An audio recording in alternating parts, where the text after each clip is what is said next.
I sent another invite to Koda to join the writing game tonight. Yeah. And he says he should be back home in time to join at 9. So Fuck! All right. we might have a 7-man game. Alright. Sick. Alright. Yeah. Although I have yet to show him any of the recordings. So Probably for the best. No. didn't want to scare him off, you know, Yeah. with Yeah. thorough fantasy or what was it called? Tragic comedy. Yeah. Didn't want to scare him off. Yeah. Stop it. He might think we're weird. Oh, he knows you guys are weird. Finally. Fuck! Here it is. Yeah, I've seen how many views you actually get, Joshua. Also, hi, Andrew. Yeah. Welcome in. Hello. We'll be having one other new person with us this session, it looks like. We're giving him a the minute. Koda. He is habitually late to everything, usually by several months worth of time. Oh, but we'll, God. We'd love to I we don't can wanna hope sit in here that for that's several not months. Yeah. the case this time. Yeah, actually, he was supposed to be here for season 1. He just yeah, I invited him back before episode 2 happened. Oh my god. Yeah, scheduling has been, how do you say, a bitch. Alright. So, like I was saying, since we've got 2 people here, do we want to just do another standard writing game? And Why- not do any why kind do you of have wacky complications for the new people? Or do we want to Why throw them into complications the deep are end, the new people? as, you know, Uh-huh. as is our tradition? Yeah. What does the new person say? Yes. Look, I say I'm up for anything. I can't promise how well I'm going to perform, but I will try to tackle anything you throw at me. That Well, is what as she for said. performance- But I love. we will. Historically speaking, the new person Thank you wins. for your very valuable insight there, Matthias.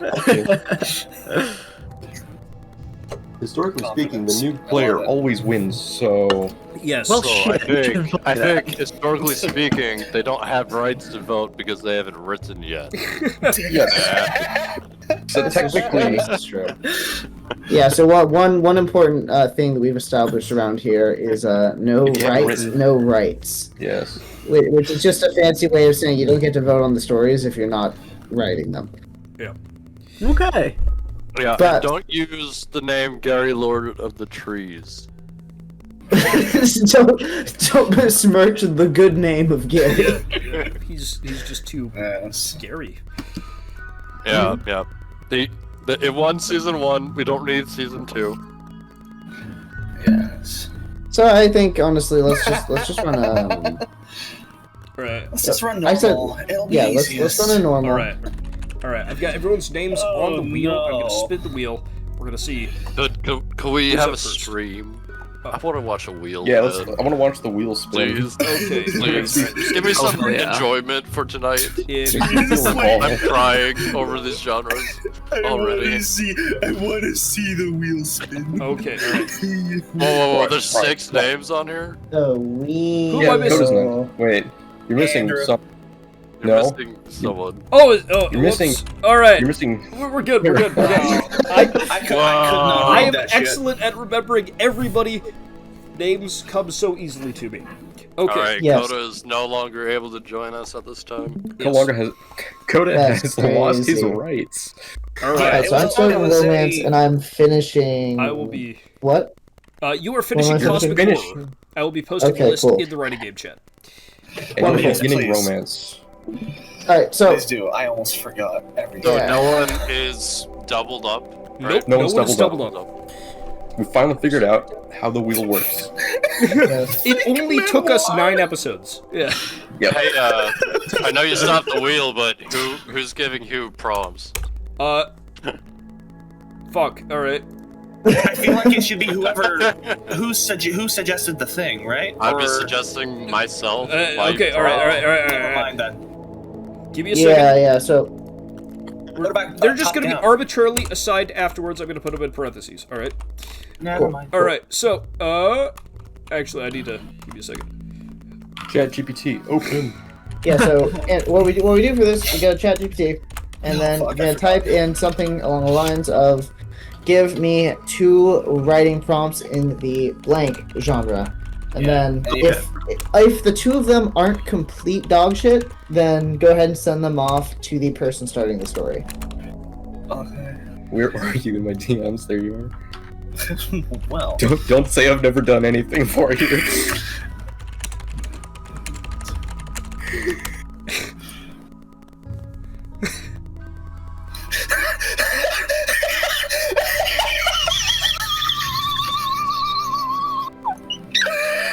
What?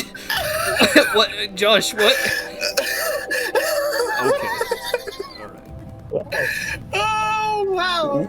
We're gonna get a. Alright, while we're all distributing this, I'm gonna stop by the bathroom. Alright. I'm gonna say we're getting a quintessential Okay, I'm also gonna. Josh story Yeah. this episode. It is Oh. perfectly suited to his strengths, and you're all going to hate it. Oh Alright. my. Here I are the am- 2 prompts. So not prepared for tonight.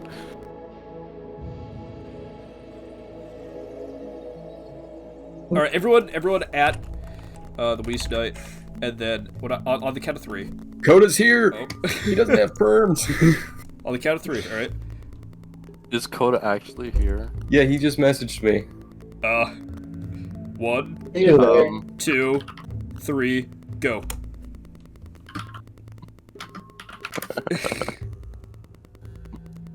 Oh man, I was Get not Josh in able here, to he be can- fast enough. Get Koda in here. He could be the new Josh. Oh, that's a good name. That's a good name right there. Oh boy. All right, I told Koda.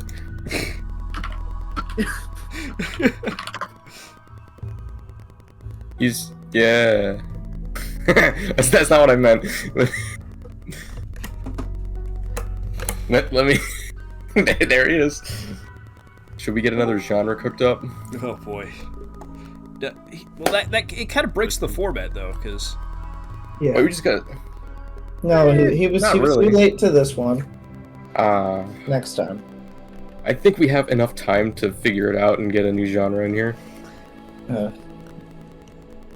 He could take the second half of space thing from me. No. No, you're stuck with that. I Or- volunteered to give up that second half, and I'll finish the second half of his genre. Very good, Andrew. Very good, Andrew. no, anyone, you anyone want to take up this challenge? Nicholas, forcing you to do things we hate is the main reason everyone is here. Yeah. Yeah. No, but like for I real, mean- all we have to do is add one genre, give him first half of that, and then we spin the wheel to see who splits Well- their second half. Well, I mean that would be kind of fair, to be Yep. honest. But also, I feel like what you said is true. That we're here just to force me to do what I don't like. Yeah, which is You why guys keep you won't be on the voting wheel. for not Yeah, me exactly. on the halves. Oh, and all right, all only right. vote To be for the fair, fives. to be fair, I'm just better. Ah! All right. All right. So, what genres do we not have that would be good to add in?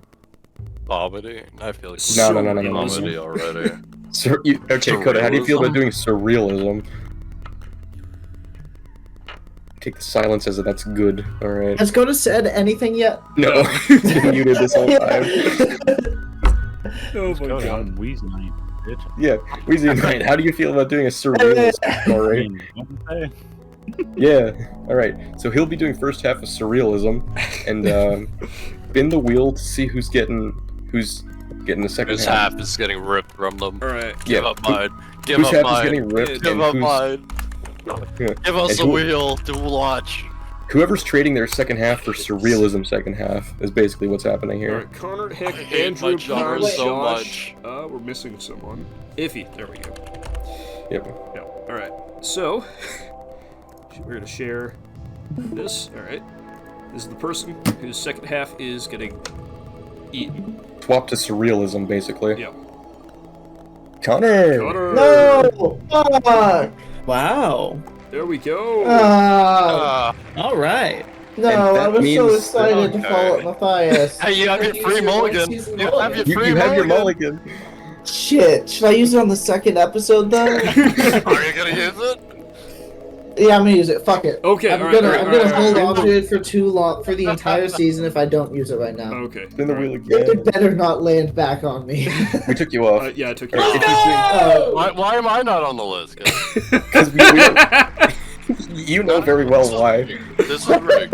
This is rigged. You gotta put my name on there for prosperity's sake. Okay, all right. Posterity. What? Okay, so basically, that means Koda, you're doing surrealism for your first half, your first 30 minutes. You're writing And that. you should have Connor on there too. And epistolary And fiction. Connor gets to keep the re-roll. So we'll see. If we're like fully redoing all of it. Yeah, technically because this Nicholas was isn't on it. bullshit. Oh, Yeah. Okay, all right. Okay. Nicholas is saying this is kangaroo court. All right. He did not have sexual relations with that. Oh Yes, my give it, fucking give it. god! Bullshit!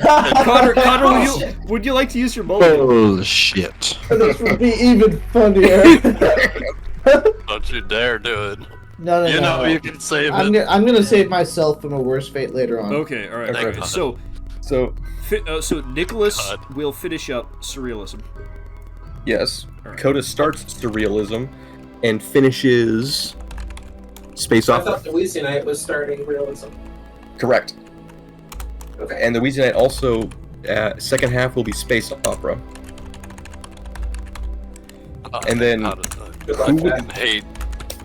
Okay, so who would like to give Koda the genre, the prompts that he's gonna pick from? I think we're just gonna swap. We're just gonna swap Nicholas.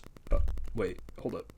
Yeah. So, No, all we have to do is prompts, and then someone can read a different story. Someone who isn't related to it. So, Yep. Not me, Okay. not Coda. Gotcha.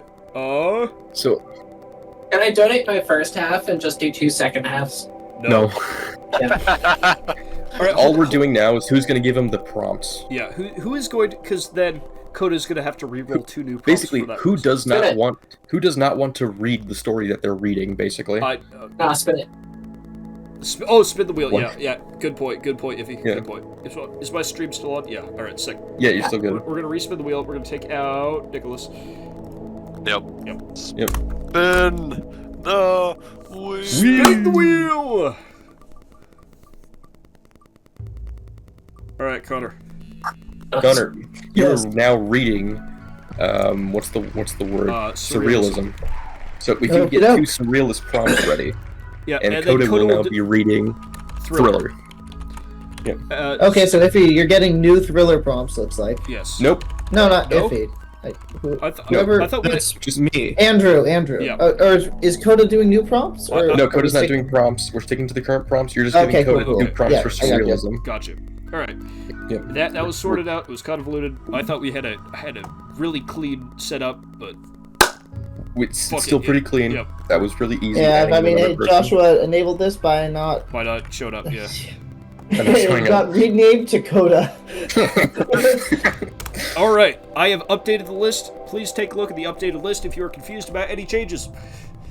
All right, so Koda, Wheezy Knight, would you like a quick rundown of how this game works? What the fuck is going on? Koda Coda got joins. added. Because we're waiting long enough that Koda showed up and Yeah. got added. And So- we hadn't started, so. Yeah. So who needs a rundown of how this game works? Everyone. Good. So Yeah. basically, Here are your prompts. You get to pick one. pick one. You will have 30 minutes to write a story in the genre of surrealism based on the prompt that you pick out of those 2. After the 30 minutes end, we will be swapping stories to your secondary one. In your case, you'll be sending the link in Google Docs of Surrealism 2 to Pura. Yep, fire. And then you'll be receiving a Google Docs link to finish the second half of Space Opera, of which you'll have 30 minutes to do so. Yes. And then you will be reading the story Thriller. After the first hour of writing, we'll be reading the stories and then voting on the stories. Is this This understood? game, When you're writing the story, are you aiming to sort of like finish it in a way, or is it up in the air whether you're gonna like? when you When you're have doing the the first first half of the half, story, you're doing the first half, right? You're getting as far as you Right. can Okay, into the gotcha. story, right? Awesome. The second person Okay. finishes it up. when you're doing the second half, your only real point is to come to a conclusion for the story, while wrapping up as many plot holes and ties as you can, and keeping as close to the genre and prompt as possible. Yes. Okay. And Josh, what is your username? I'm so sorry. Joshua. His current Still username is Wheezy Koda. But Oh, he Koda- changed it back. No, okay. This is why we should do it in the fishbowl. Yeah. Okay. All right. Fuck. 30 minutes of writing. Connor, just the clock. I am, as always, the block. Yep. I too will mute. Am I allowed to look at my penis while I do it? If As you long want. as everybody can see it. Whatever you want.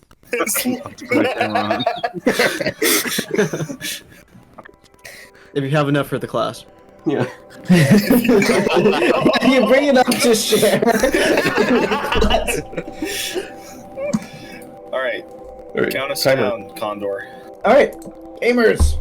3, 2, 1, go!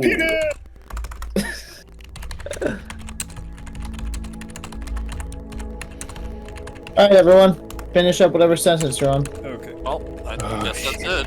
Alright. I feel like I just wrote a longer Insert prompt. line.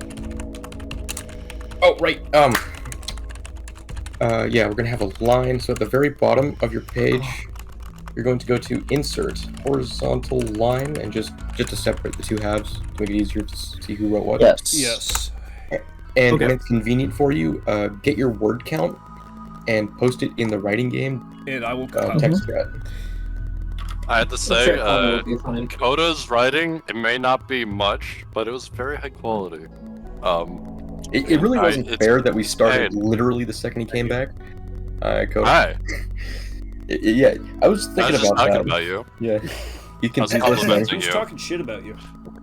What? Yeah. Yeah. It's Oh, like, your God word damn count it, this kinda motherfucker sucks. handed me like 3 words, Yeah. and they're, fuck you too. And It's one paragraph, guys. And It's one paragraph. on top of that, he smells like Jolly Ranchers, and he stole my car.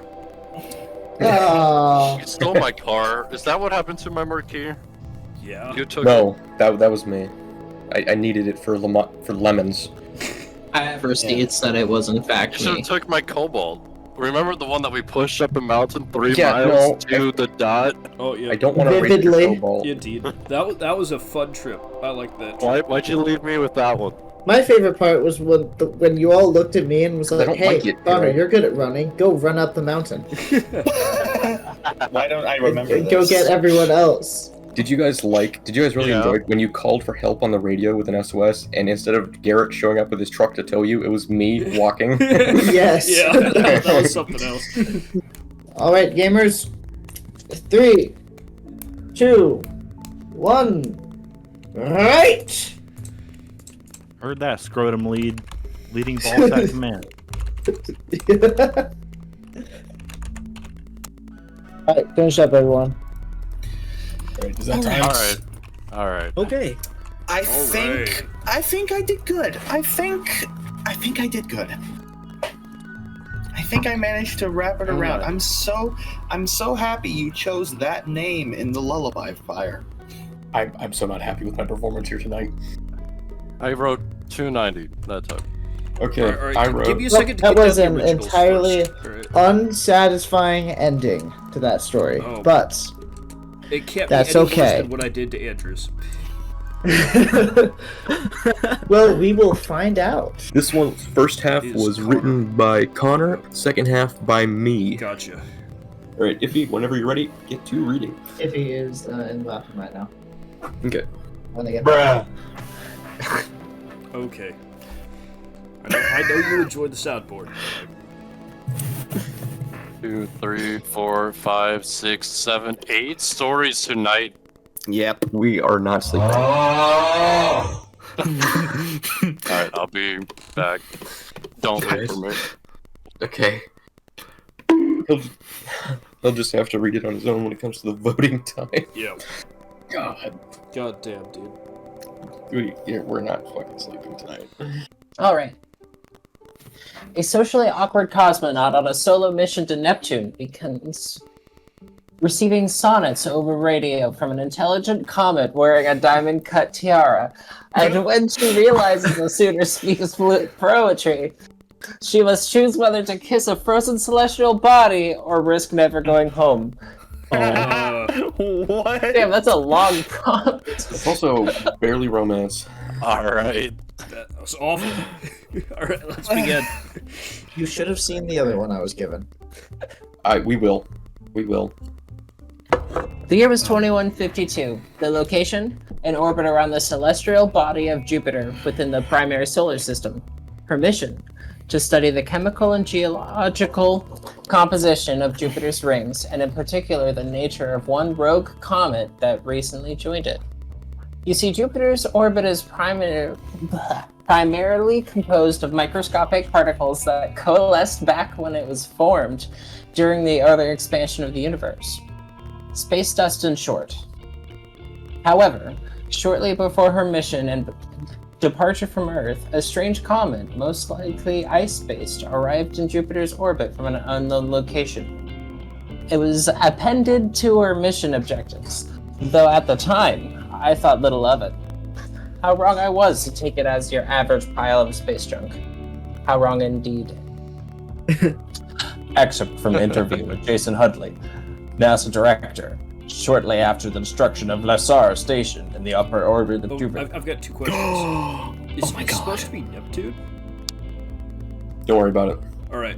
Did I forget what planet it was immediately? Yes. Okay. Neptune does not have rings. Or does it? Space, anyways. Go ahead. Go ahead. Oh, fuck. Fail! Anyway. Listen, it is a celestial body. Yeah. Yes. Jenny was one of the brightest and youngest members of the Space Academy when she was sent on her first ever space mission to Jupiter.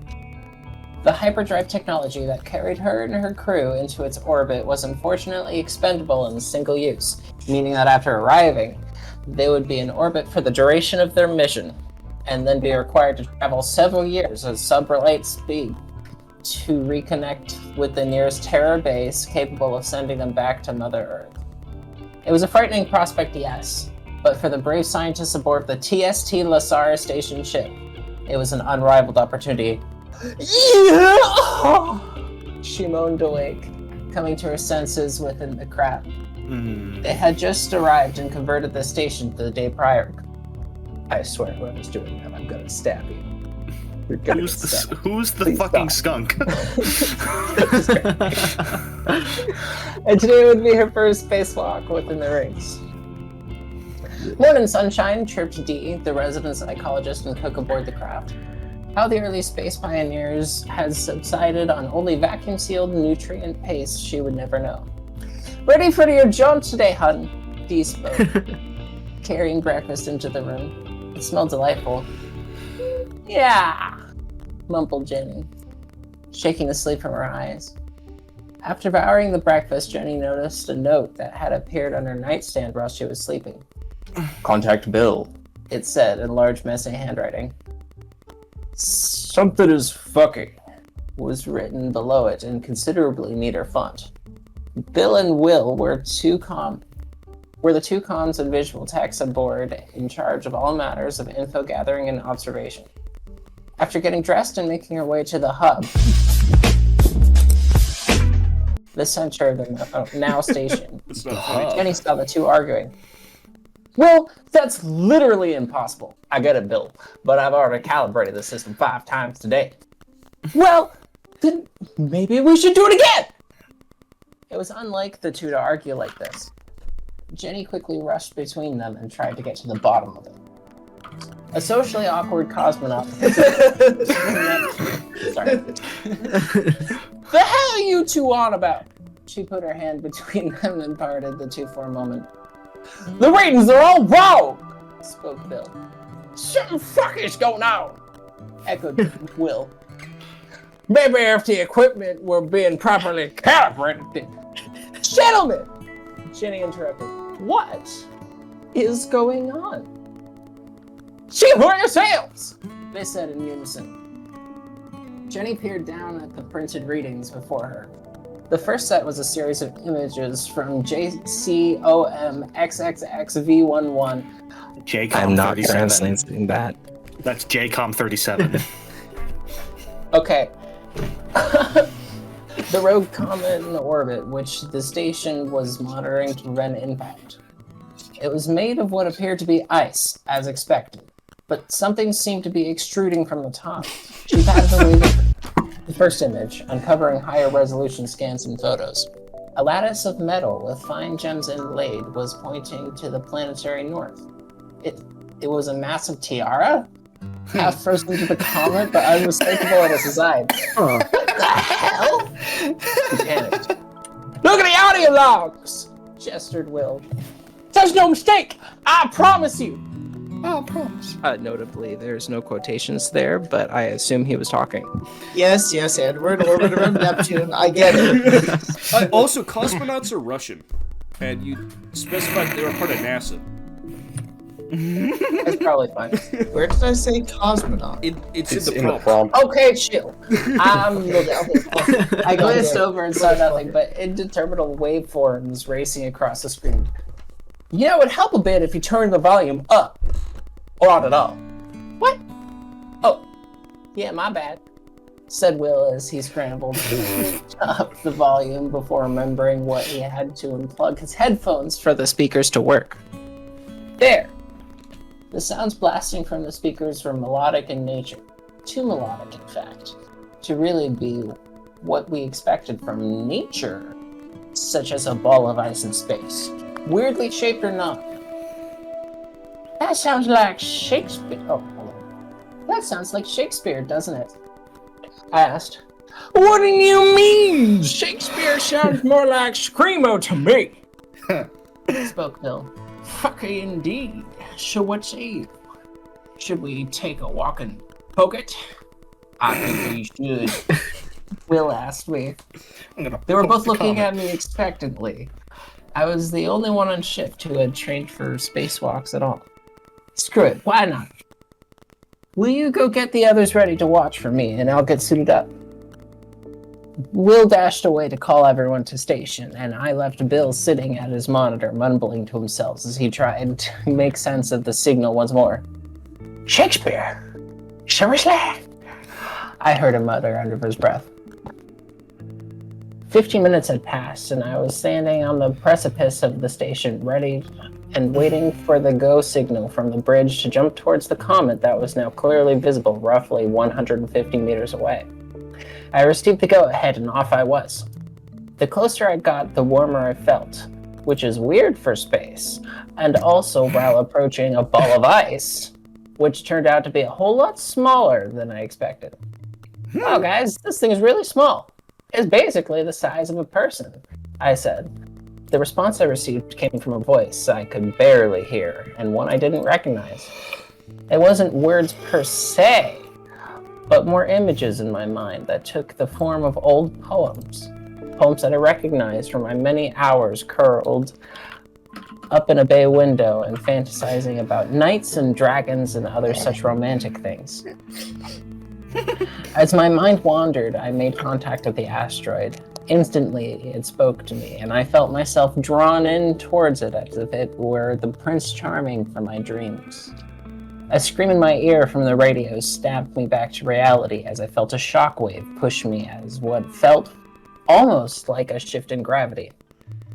I looked back at the station just in time to see another almost human-sized comet collide with the ship and send debris flying everywhere. I panicked. Fear not, young lady. You will not be harmed. I can save you. I turned to where I could have sworn I heard the voice coming from, despite being in a hard vacuum. I saw the comet, and from it emanated a glow atop what I now saw as its head. I can save you from the Dark One who has damaged your vessel and injured your crew. All I ask for is but a kiss to seal this contract, and you all will be saved from a horrible fate. What is this, Sleeping Beauty? I'm gonna assume that the quotations were supposed to end there. I was dumbfounded. The comet had transformed into a man. Strong and handsome features. Just as I had envisioned my ideal prince to be. Rock hard and manly. Looking back at the station, I saw the other comet turn and speed towards me. Hurry! There isn't much time. The comet urged. Without thinking, I closed my eyes and leaned forward. I felt my helmet lift off my head and was embraced by a warmth that I had never before experienced. What? It was as if the sun were caressing me in such a way as would be expected of lovers. Jesus Christ. This Okay. was a story. This is one of the stories of all time. It was one of the prompts of all time, too. It was a prompt of all time. It was one of the sure. prompts of all time. Like, I think given the prompts... Okay, they did what a was pretty the other good job. prompt? Yeah, I Yeah. will, I feel like I will now let would you be the know. time. Let me tell you. you guys what have the been other hyping it prompt up. was, Okay. Alright. It wasn't like that. The other prompt was every night at 2:17 a.m. exactly. The lone lamppost in the town square flickers in Morse code, spelling out heart-shaped messages. And when the town's only locksmith arrives to fix it, she finds herself slowly, inexplicably falling in love with its secret nocturnal pulse. Oh, Oh my god. Whoa. What exactly did you ask ChatGPT for? I said, please write me 2 one-sentence prompts in the romance genre. What? All right, Inanimate all right. objects? Yep. Yep. And in both of them, where would be a period is instead a hyphen. Wonderful. Like, they're functionally 2-sentence prompts. That's not an And easy hyphen. I don't think that's a hyphen. That's like a long hyphen. I forget what they're called. Whatever, you all understand what I'm It's talking still a hyphen. It's no, so it's an Alright. it's an M dash. It's is called what an it M is. dash. Yeah, it's M dash. about. That's what it is. M dash. Don't ever put those in college papers. You will be kicked out of the college for For communism. plagiarism Why? because they'll think you used AI to write your paper. Yeah. I'll be kicked out of college for arson before I get kicked out for plagiarism. Not all of us All should be right. chemists. This was. All That right. was all that right. was romance technically. Next Why we're was having. your friend wearing a tiara? Don't worry about it. Okay. Right. They're not Out of all of this restrictive. is the It's tiara Next that's up the most is confusing. folk story read take by gay. me. Great. All right. All right. right. I hope I did good. I really do. I hope Okay, yeah, who wrote Brody this does one? not wake up. I started it. Let's find out. All Go right. ahead and First read. half by Nicholas, second half by Josh. Yep. We have a folk story read by Heck. Prompt. Oh, A mute girl is the only one that can hear the lullaby that keeps the wolves walking like men. The midnight air was frolicking across my skin as my mother called to me from the village below. Don't stay out too much longer. Either the cold or the wolves of the night will snatch you away. In response, I waved in acknowledgement. For without a tongue, I could not do much more than a gurgling sound otherwise. Little did she know that I cared little for the tales my village used to say about the night wolves. Vicious creatures that stalk and hunt in groups. They'll tear you limb from limb if they get the scent that you're alone. Please, they were really just the lost souls of men who yearned for the sweet embrace of Luna, the moon goddess. A young lady's voice sang through the mountains on the wisps of the wind. I call to the wolves, fierce as you are, to bring my lover forth into my arms, to keep safe and sound, to bring my dear Loba home. I loved the lullaby that I wanted to sing with all my heart, but no one believed where I heard it from. The boys back home even went so far as to start calling me a liar. So tonight I will prove them all wrong. I will convince Luna to lend me her song so that the whole village could hear. The howls of wolves began to pierce the night as their paws flickered up the snow as they ran through the night up the mountain. Normally these wolves would be on all fours hunting for prey, but whenever I heard the song, they would start up on 2 legs. I didn't believe that they would hurt me in their entrance state, but I still gave my mother's warning some peace of mind as I approached the summit. I called to all the wolves, all near and far, to bring peace to the land. Please return to your dens, and to give love a second chance. Bring my dear Loba home. The song ended for a moment as I reached a bush overlooking the pack of night wolves that were upon the mountain's peak. Howls of longing pierced the night as they all slowly slumped back to 4 legs. The singing ceased, and the wolves wearily made their way into a small cave into the cliff face of the peak. I carefully made my way up to the peak to see them, but as the lullaby began again, but this time only humming. I wished to hum along so badly. I made my way closer and closer to what I presumed to be the wolves' den, and the voices humming grew louder and louder with every crunching step I took in the deep snow. I reached the summit, only to be greeted by one of these night wolves, staring at me not with anger, but with contempt. The eyes glowed with a shimmering blue, almost blending in with the moon shone behind it. I took a step toward it, and as I did, I took a step back. I put my hand out to pat its head, but it only veered away. Putting my hand down, it turned around and ushered me to follow it. As I turned the corner toward the summit, I was greeted with the opening to the den, with all of the wolves staring at me with the same feeling of contempt as the one who ushered me. However, one stood out from the rest, deeper in the den, a larger wolf with a sheet of fur as white as the snow I stood on. Its tail large like that of a fox, and ears high like that of a bobcat. I had never seen this wolf before, and was quick to get a little fearful of it, due to its sheer presence and magnitude. It stood up on its fours and approached me, not leaving a single paw print. As it walked up, I noticed the humming was coming from it. The singing was coming from her. Unfortunately, I understand why I was the only one able to hear the singing. Why was no one else? The singing stopped. "You are like us," the same voice said. Rather, she said, "You hear us, and you hear them. The wolves howls. They're wanting. They wish to be free. The wolves hold your ancestors, tamers the wild, but that taming has long since passed." I was confused as to what the wolf was asking. "Your singing can free them. Give them peace, and let the wolves run free." I gestured toward my throat, indicating that I cannot sing. "You believe you cannot sing? Doesn't mean you can't. Try, and you will."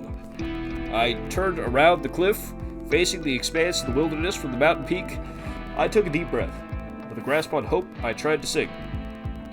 "I call to the wolves, fierce as you are, to bring my lover forth, into my arms, to keep safe and sound, to bring my dear Loma home." The wolf began to sing as well. "I call to the wolves, all near and far, to bring peace to the land. Please return to your dens, and to give love a second chance. Bring my dear Loma home."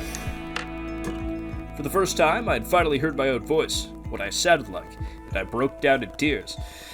I quickly turned to see the snow-like wolf was gone, and all of the blue had disappeared from the eyes of the rest of the pack.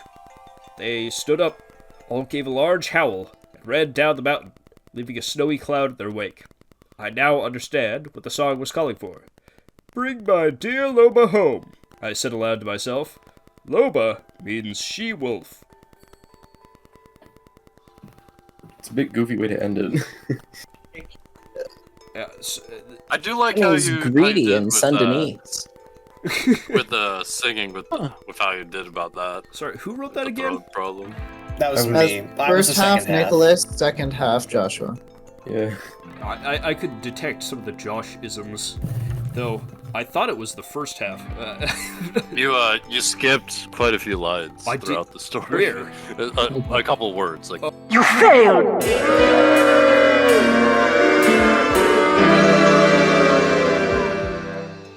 Oh, like a specific couple of words words. throughout it. Yeah. Sorry. Like words and lines are not quite equivalent. Yeah, but no, That's why I know I Correct fucked up a couple of myself. words along the way. I usually do. But I was like, I skipped some lines? Holy fuck. No. I meant words. That's why I corrected myself. But Alright, wonderful. So it looks like we've got Cosmic Horror next. Cosmic horror. Cosmic Yes. Read by horror. Josh. Read by me. Okay. Yep. What a Alright, fun this- word that would be, cosmic. This will be a long one. Cosmic- I I don't stole like it that. from an old God. Silver I think we should make it a Surfer, thing. comic. Just add isic to the end of a lot of words, and they become more interesting. ew, Yeah. no. Cheese is it. It was like the Pawaza Cosmic or something. He Yeah. was getting rebranding. He had he had like a PR agent. Piss music. The Statue of Liberty is Yes. Shit-tizik. Jizizik. I like that one. Nice. Jizizik.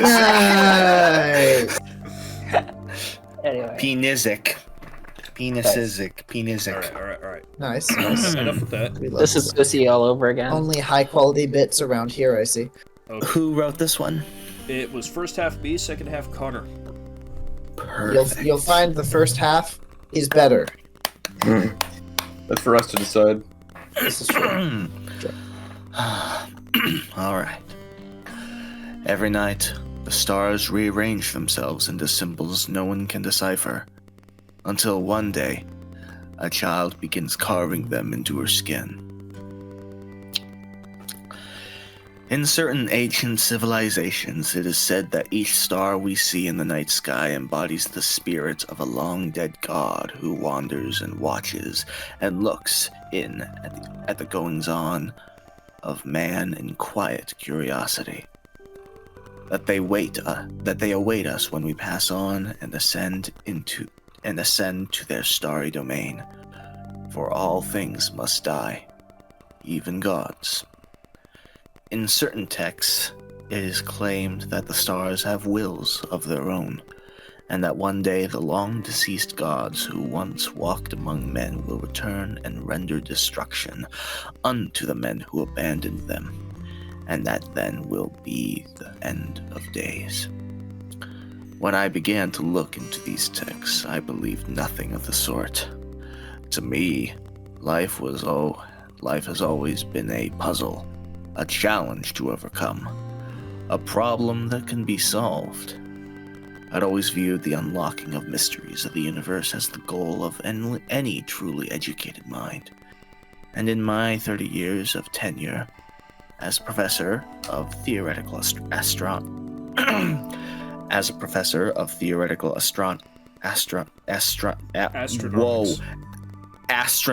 thank you. Yep. As a professor of theoretical astronomics at St. James University in Barrowton, Massachusetts, I had pieced together a theory which I believed could unlock the secrets of four-dimensional existence itself and usher humanity into a new age of understanding. My theory, while quite complex, rooted mainly around a certain cluster of stars that briefly appeared in the northern hemisphere in the early spring months following the equinox. They seemed to shift positions from year to year, and every star chart in the university's records seemed to put them in slightly different variations of their classical orientations. This was by itself of no small interest, but for years had been overlooked as mere clerical errors in record keeping. I, however, being myself an avid astronomer and quite certain of my own recordings, soon found that the recordings were no error, and that the stars indeed appeared to change in their position each year and every year. This was the foundation of my hypothesis that space itself warps around invisible clusters of extra-dimensional matter, likely found in the fifth or sixth dimension, and that an invisible flow of this antimatter was behind the stars' positional readjustments. This in turn led me to investigate the records of the stars in question, a cluster referred to as the Crown of Helios by Greek philosophers who, too, noticed their strange behavior. There were sightings earlier than the Greeks, however, as my research was able to prove. In the campus library existed several tomes of exceptional antiquity which bore the accounts of a certain R.W. Smith, a British explorer of the 17th century who spent nearly 2 decades studying the traditions of native Cherokee tribes in the then French-owned Louisiana territories. It is in these records that I found mention of several myths, which, while quite entertaining, provided no real scientific merit. What was of more interest, however, was several recountings of the natives'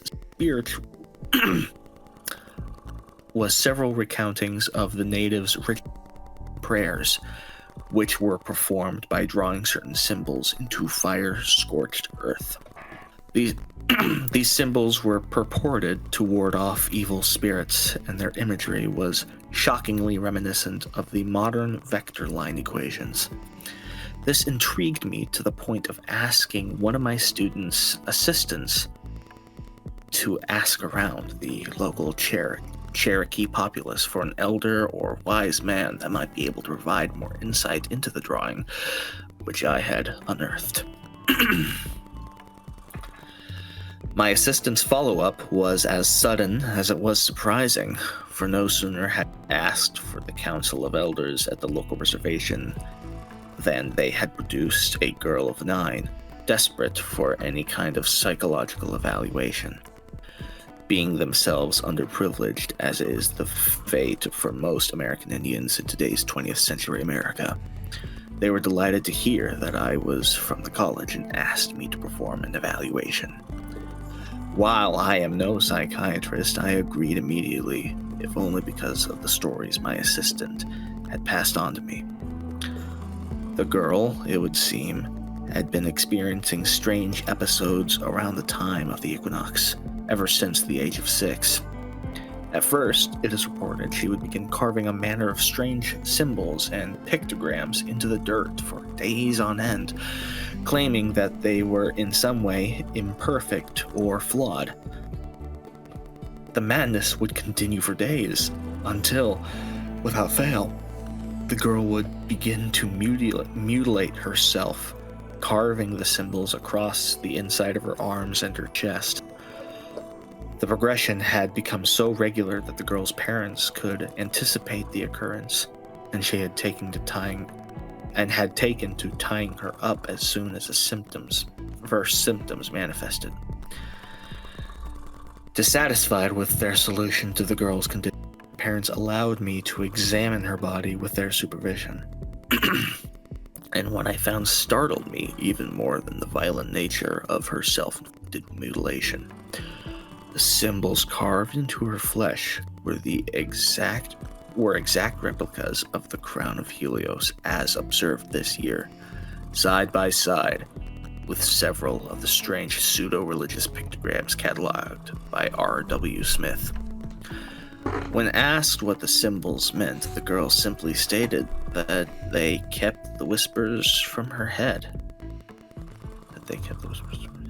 Though she refused to elaborate whose whispers they were. Fearing for the girl's mental state, I transferred her to a colleague of mine who specialized in child psychiatry. As curious as the girl's connection to my research was, I resolved to put her needs first, though a thought in the back of my mind scolded me for giving up on my quest so easily. Dr. Brandon Thorpe, the psychiatrist assigned to the girl, was eager to give me updates on her condition, especially as the date of the equinox neared. He had become increasingly concerned that the restraints used to keep her in bed at night were not strong enough to keep her from harming herself in the night. His concerns, it seemed, were not without merit. The night prior to the equinox, and 3 after she had begun exhibiting her symptoms again, she broke free. Dr. Thorpe had assured me time and time again that no sharp objects could be found in the room, and in this he was correct. When neither of us could have anticipated, however, is that she would bite off her own fingernails and use them to etch ever more symbols upon her flesh. She was reported to have been found huddling in the corner of a room when the morning came, and several orderlies rushed to her side to assess her state and provide medical attention. Thorpe found me at the university that night, and we rushed to the hospital where she was being kept safe. It was not an easy task to convince the nurses to remove her bandages, but I had to see what she had transcribed. What I saw was the current position of the crown, as I had observed it the night before. How had she known its exact position? I was compelled to double-check my own readings and was shocked to see that she had even been more accurate than I. Worse even, they seemed to be moving with increasing intensity. I had to know what was going on within my mind. My assistant ran to find a translator and so that we could glean some information before the equinox proper. What was compelling her to act in such ways? As if she was possessed. The translator arrived, and we waited for what felt to be an eternity. She had fainted from exhaustion and strain. So did we, for several hours. About noontime, the day before the equinox, she woke up screaming. Whoa! She repeated that phrase again and again. Here, that should be, I just put the translation of that for you there. But I'm sure you did a good job. I mean, I just read what I saw. That's... Regal Kakawowo. You're right. Yep, I'm sure you've offended nobody. Alright, keep going. She repeated that phrase again and again, all the while gesturing to her chest, scar-filled and sweaty as it was. The translator woke, having fallen asleep himself, and informed me that she was simply repeating the word map. Now don't it made feel no stupid. sense. Oh yeah, I do. Oh yes, map. The carvings upon... Sorry. The carvings upon her body were observations that anyone could make, and that I had for years. But something tugged at the ends of my psyche, a theory. Within the same ancient storybooks and records as the tales concerning the light were replications of ancient pictograms found scrawled into Mother Earth. These mysterious figures could be found throughout the world, and often depicted early humans with ritual tattoos. Tattoos that I now recognize as the same ones dotting the girl's own body. Worse, I recognize several of them, and the locations that they were kept seemed identical. This was no coincidence. Delving through the further texts, I came across the personal diaries of R.W. Smith. In one entry, he speculated that the symbols were perhaps not wards after all. They were never finished, as some natural disaster or madman would dash them and ruin the symbols every time before too many could be gathered in one place. In one account, a total of 49 had been gathered, the same number as were on the girl, when an eclipse began to form. My reading was interrupted by the sudden darkness cast through my window, like a blanket was thrown over the sun. How can an eclipse happen now? They were predictable. I ran outside, seeing the crown of Helios higher. Surrounding the corona or the sun now were the 3 stars, each at an equidistant length and pulsing with unnatural night. I had to dash the symbols. My legs carried me with all the strength they had, and I found the girl at the psychiatric institute surrounded by fainted, or worse, orderlies. She had held a shard of glass in her hand and carved a final symbol into her before turning to me, silhouetted against the corona, and speaking in perfect English. I am the manifest, the record of attempts to break the seal. You forgot us in your hubris. We never forget you. Nice. Alright. That was awesome. Ooh. I Yeah. like that. I really like that. That was fun. Okay. It was a good one. But first, I'm gonna Google Translate. Matthias wrote the first half, and I'm guessing Connor the second. Yes. Nope. You guys? Yes. Yeah. Yeah. Correct names. Correct names. I was like, nope, I wrote both Yeah. halves. Yeah, I can tell. I can tell you guys' styles are very. Connor, what was this again?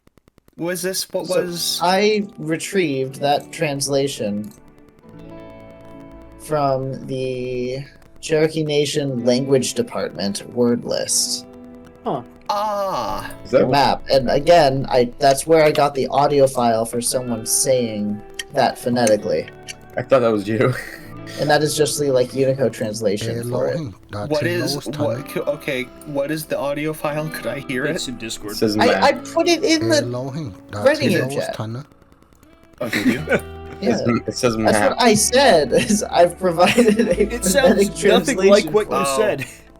I didn't. I was not. I did not hear you. Hold on. Ah, that is nothing like what I said. I see. Alrighty. Well, my apologies. Let's Since go here on I am- to Thriller. Joshua's It's apologies to the epistolary entire fiction. Cherokee Nation. Yeah. Yep. Epistolary fiction. Who is? Actually, I've got the doc for that. All right. My bad. What? It's the order. It's. I said the wrong one. Okay. I said the wrong one. All right. Nicholas, you're gonna be reading. Oh, I'm reading it. Ah, right. Epistolary fiction. Okay, this was first half by me, second half by Connor, No, I did the second half. second half by Iffy. Connor did the second half of the last one. How did he do 2 second halves? Don't worry about it. It's just like how Prime did both halves of the first one right there. Yeah. Yeah, of course. Exactly. Yeah, no, totally. Yeah. Yep. Alrighty. After We're just so talented. discovering a series of hidden letters in her late grandmother's attic, a young woman pieces together a forbidden love story that challenges everything she thought she knew about her family's past. Ooh. Photo albums, old clothes, dusty books, and Christmas decorations lay scattered on the floor as I dig through boxes in the attic and reminisce about my grandmother. I had in my hand a plate from a particularly ornate yet ugly china set that Grandma never used, but always kept locked in a hutch near the pantry. As I went to set it down, and I spotted out of the corner of my eye a leather-bound journal that I remember Grandmother carrying in her purse, yet I'd never seen the contents. Decades of curiosity caught up with me in that moment as I sat down to pursue its contents. 15/3/1950. Dear Abigail, I pray my letters have reached you in safety and in health, for I have yet to see leave of this place. Our station here has taken a turn for the worse, as the lines drawn have ceased to move in either favor or misfortune. The no man's land has remained as populous of the damned as ever, and I fear that these moments are but the prelude to something far worse. Garrett. 24/1915. Dear Abigail, how lucky we have been thus far. Last night marked the first, and I pray last, time that we experienced the toxic gas weapons of the Germans. Many of my company have passed, and I felt myself the burning in my lungs as the cloud passed over us. I thank God that the wind was with us when it came, or I too might have been one of the many who now lay dead. I miss you, my love. I hope to see you soon. Yours truly, Garrett. 12/7/1915. Dear Abigail, I'm sorry for my long absence in correspondence. The lines have moved forward in our favor, and I have found myself away from couriers these past months. Please know that I will make it back to you soon. These most recent events have given me hope to be back with you by year's end. I long to see you again, and to hold our child. It pains me so that I had to leave you so shortly after Edward's birth. I'll endeavor never to make the same mistake again. I love you, Abigail. We'll be together again soon. Garrett. That was the last letter from this Garrett, who seems to claim to be the father of my father, yet that can't be right. My grandfather's name was James. Surely there must be something here that I'm missing. I think to myself as I pore over the letters again and again, if there is something more to them then I can't see it. Maybe someone else would know. Grandmother's younger sister is still alive. She might have some answers for me about this. I immediately dialed her number on the rotary to ask her if she knew anything about Garrett. After described what I found, she was silent for several moments before telling me this is a matter better discussed in person. I drove to her home and sat down with her as she prepared to tell me what caused her such pause.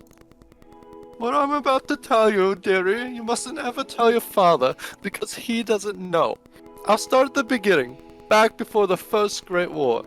My older sister was still in high school when she started bringing Garrett by the house. He was a handsome, sweet boy with pretty hair and a nice smile. The two of them spent a lot of time together, they did, usually by the river in the park downtown. Eventually, he proposed to her and, well, you know how the story goes there. She got pregnant with his baby boy, your father, and oh, they were so happy. Then the war started, an awful long war.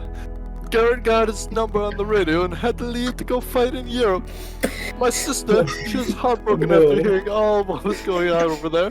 He wrote her letters to let her know he was okay. After, Austin said how he wouldn't get home soon. Those were the letters she saved, the ones he had. But eventually the letters, they came slower and slower until they just stopped coming. My sister got the worst, and with no one to help care for your newborn father, she was desperate.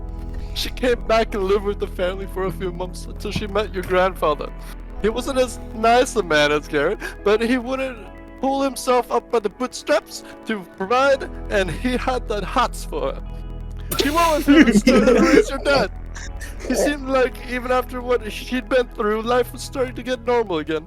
I went and visited often just to make sure everything was okay over there. And then, well, I really shouldn't be telling you this, but, well, Garrett came home. He went back to the old place first, but when he found out... I know, I'm pausing you right there. Can I know I'm not part of this, but can I veto a story? I cannot sit here and listen to this. Repeat after me. No right. No right. No right. No right. No right. Including the right to speak. Yes. Oh my god. Let's continue. I will go back to the previous line. Alright. And then, well, I really shouldn't be telling you this, but, well, Garrett came home. He went back to their old place first, but when he found out he was up for sale, he came and saw me. I told him where my sister was, and I begged him not to go bothering her after she thought he was dead, but he had to see her. I told him where he could find her and rode in the car with him and my pa to make sure things went okay. When he walked up to the house and looked through the window to see another man with her, he broke. He couldn't bring himself to even knock on the door. We didn't hear from Garrett for quite some time. I thought he had moved on to somewhere new, just to get away from it all. After a few weeks, this paper was at the door. It says how a young war veteran was found hanging from the water bridge at the park. It was Garrett. When my sister found out, she was devastated. I tried to hide it from her at first, but you know how people talk. She was never the same after that. We never told your pa because we thought it would only hurt him, and I want you to not tell him either. Garrett left a note for my big sis when he died, but I never told her about it. I still have it somewhere, actually. Let me find it real quick. Alright, My beloved Abigail. Oh god! Wait, who's going through and fixing this up as we go? Someone's been doing that. Anonymous blobfish. Doing what? Oh, yeah. Viewer mode. Someone switch it to viewer mode. Yeah. Again, someone has been, like, fixing it up as we go. Unfortunate. Yeah, no, we know that's not allowed. I did not fix up my story. I fixed exactly 2 things. Oh, it was you! I fixed exactly 2 things. I'll put them back. Just saying. I'll put Is it it back. ahead or before? No, It doesn't matter. Just keep going. Just keep going. We good? Yeah, We good? we good. Let's keep it flowing. My beloved Abigail, I cherished every moment we had together before I left for the war. It was your light that led me, and your light that saved me from the darkness of the battlefield. None of this is your fault, my love. Please keep living the life you have made for yourself to its fullest. I am sorry I'm not a stronger man. I am sorry I couldn't make it home to you fast enough. Garrett. He was a good man, Garrett. I think he didn't want to stir things up for Abby after you saw her with the baby and her new husband. He just didn't have it in him to keep going after losing her light. The doctor man said he drank himself to oblivion under the bridge before he left. I hope when he met the good Lord God, that God saw his great services and forgave him. That's all I know about your grandpa. Would you like a cookie, dear? Yeah, dang. Garrett and Abby, huh? Garrett and Abby. Oh no! Oh, Okay, I gotta say though, I this didn't was a much better epistolary fiction, or more epistolary than our previous epistolary fiction was. Oh. Much more this so. one is a very strong contender for me. I think this one's my top choice right now. No offense, Nicholas. I think it but was you wonderful. don't have a grandmother's voice. Yeah. I don't But that's okay. That's okay. Yeah. I love the accent that you could not place. It was wonderful. I get that a lot. Alright, what if so next up is Is Koda Thriller? reading a thriller? Sweaty and Harry. They're all on the old Thriller episode. Yep. We are listening to Chode FM. True FM Thriller with Prime Battlefield 6 and this other guy. Me. Let ball please proceed when ready. After waking up in a hotel room with no memory of the past 48 hours, a journalist finds a bloodied flash drive labeled with tomorrow's date. Marcus was walking. No. Marcus was floating. Fields of golden wheat spread across the horizon as far as he could see across the impossibly flat landscape. He could feel the wheat tickling his feet and clitoris as he moved slowly in the air across the field, and a slight wind moved clouds lazily in the pastel blue sky. And something small in the distance. A bird? A plane? No, just a speck. Marcus squinted. The object was moving fast, incredibly fast. As it got closer and harder, he could see it better. Okay, Koda, it's funny, but also like, come on, man. Yeah, let's keep the like. It's funny, but we also are like seriously trying to write. I understand. I have to find.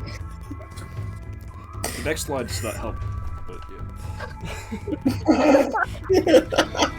yeah. Yeah. It really.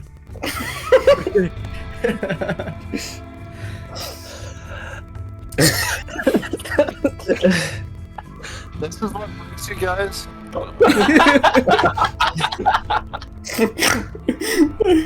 Okay. All right. I'm ready. Let's just I'm calm ready. down. Let's just continue on. Deep breaths. All right.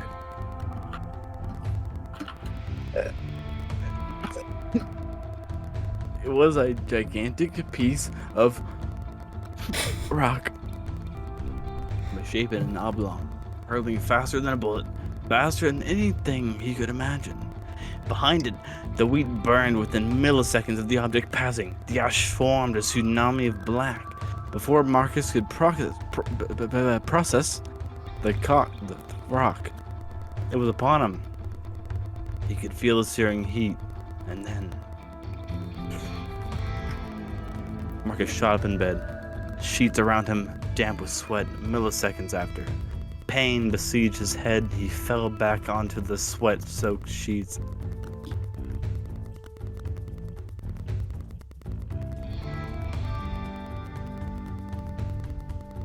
Your push to talk activated. Yep. Last we heard of was sheets.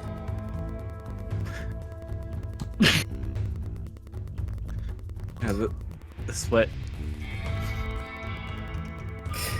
You can handle it. You can handle it. Keep going. Would you like to sub in for Connor, Koda? It's okay. Yeah, would you like me to sub in for you? Sheets were wet. The sheets were wet. His vision slowly came back to him. He wasn't in the room. He knew that. Out the window.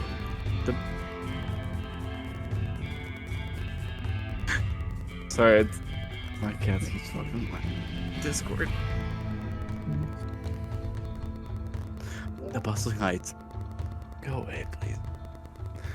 The bustling heights of New York came into view. The dark of night, broken by skyscrapers that pierced the sky. His last memory was leaving his work at the Daily New Yorker to go home. He rolled over to survey the scene. The room was trashed. He got up from the bed, rubbing his eyes. He checked the date on the clock next to his bed. But it was 2 days after when he remembered leaving for work. He roamed around the room, looking for clues. His eyes landed on something on a desk on the far wall. He picked up a hotel key card. His hands made contact with something on the other side.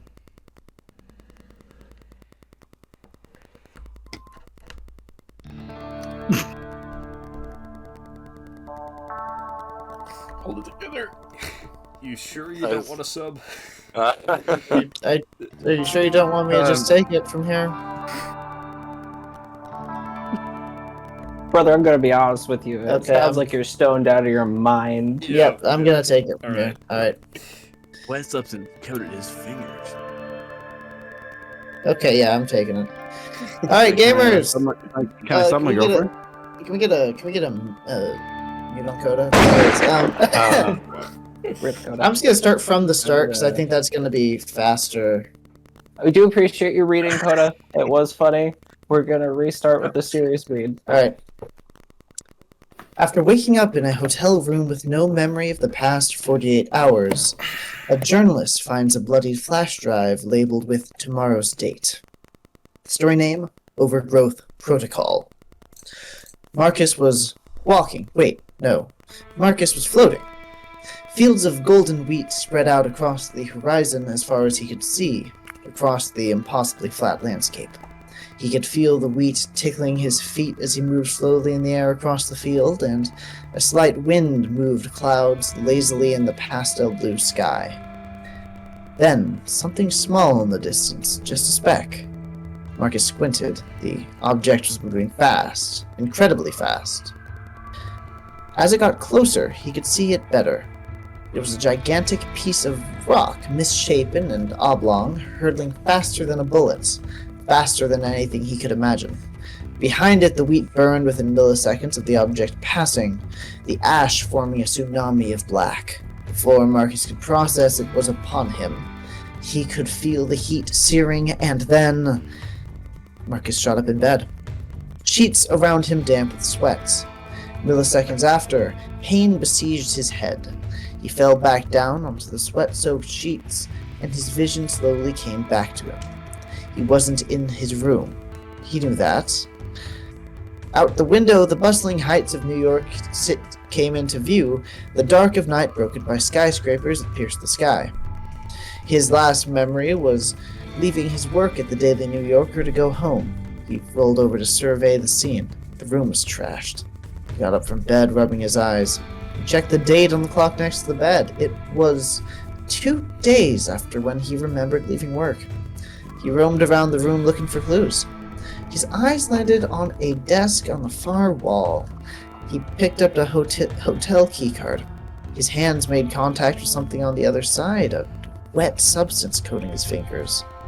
When he turned it over, he saw a flash drive, covered in blood, taped to the back of the hotel key card. Marcus gasped and dropped the card on the floor, then tentatively picked it back up. The flash drive was labeled with tomorrow's date. His reporter skills suddenly came in. He had so many questions. What happened in the last 24 hours? Why is there a bloodied flash drive? Whose blood? Why is it labeled with tomorrow's date? Marcus shuddered. The reality of the situation set in as he wiped the flash drive off. He searched the room and found some of his clothes discarded on the floor. He quickly put on his clothes, pocketed the flash drive, and exited the room, careful to clean the blood off the table before leaving. As he exited the room, he put a "Do Not Disturb" sign on the door. Walking down the hallway, it became clear this hotel wasn't the fanciest. Dingy wallpaper adorned the walls. On the way out, he passed the manager, who was too interested in his magazine titled Gunnapalooza to notice his exit. The New York night hit him like a truck as he realized he was somewhere in Manhattan. He traveled to the closest newsstand and looked for a paper. It was the usual. Wildfires across the country, another species of animal extinct, and another of many scandals centered around the president. So, nothing new. The newsstand owner asked Marcus if he was going to buy the paper or just stare at it, so Marcus searched his pockets for coins. His fingers brushed the flash drive. He paid the vendor and walked his way down the street. He didn't have anyone to trust, no wife or best friend. He just knew that he had to go to the closest internet cafe and find out what was on this drive. Now, Marcus knew sticking a random flash drive he found on the ground into a personal computer was a great way to invite malware into his life. But he figured that the grime-encrusted computers down at Jason's Internet Lounge already had enough viruses, worms, and spyware to sink a Navy battleship. He jiggled the drive into a computer's slightly misshapen USB port and copied the contents of the drive to the desktop. A warning popped up on the screen, and Marcus clicked ignore. The video box popped up. Its resolution was low, but in the small window, Marcus thought he could see a darkened office room. His office, as it were. Marcus felt a tinge go down his spine and checked over his shoulder instinctively. Surely, if someone was capable of monitoring him at work, they could find him here. He swallowed the growing lump in his throat and returned his attention to the video. A figure could be seen shuffling through the building in a half-crouched manner, almost as if he was wary of being noticed. Bold text flashed in all caps for the briefest of seconds. Marcus paused the video and scrubbed backwards, catching a frame of the semi-blurred text. It read, "Corporate espionage is a crime." Marcus resumed the video, now at a different angle, appearing slightly above the man's left shoulder. He could make out the details of the man's hoodie, a baggy gray article that bore the logo of the University of Illinois. That had to be Ricky. His alma mater was Illinois, and he was having some recent financial problems. But would he really resort to sabotaging the network? And if so, what was he trying to get? Marcus watched as Ricky worked his way around the familiar office until he reached the desk of Mr. Richardson, the chief director of network operations. Ricky took out a screwdriver and a hammer and used both to open up the desk. A loud sound compressed by the video's low quality. He reached into the desk and withdrew a flash drive? Not a flash drive, Marcus realized. The flash drive. The one that was currently stuck in the computer he was using. His eyes widened in horror, but before he could act, the camera zoomed in closer. Ricky seemed to notice the presence of the cameraman, and he turned around, revealing a wide-eyed face covered in cuts and bruises. It wasn't Ricky at all, Marcus realized. It was Marcus himself. What? He asked aloud, glad that nobody was around in the darkened cafe. How could this be possible? How could he be in the shot? He frantically looked behind him and then out the window of the darkened street. How? He asked, his voice rasping on the cool night air. The shot changed. Now an outdoor shot of the alley beside his workplace. The street lamp flickered as Marcus ran past, followed by several other figures. They appeared to be dressed in hooded jackets and carried what appeared to be clubs, baseball bats, and lengths of iron pipe. Marcus felt a dull throb on the back of his head as if the scene had woken some subconscious pain that lingered within his body. Text flashed across the screen again, faster this time. Marcus paused and scrubbed. It was fainter this time, more distorted by static and interference. Recovered property is to be destroyed after unauthorized use. This, then, must be the recovered property, he reasoned, and someone hadn't wanted him viewing it. A dull throb in his arm caused him to look down where a hasty line of stitches marked flesh that had been closed. That's where I hid the drive, he realized. Though that left him with more questions than answers. Why did he take it, especially if it showed him this? His vision was beginning to swim, his head growing numb. Marcus realized that his hands were shaking. The video cut to black, and when it cut back, Marcus was staring at his own face. The skin was pale, and his eyes were sunken as if he hadn't slept in several days.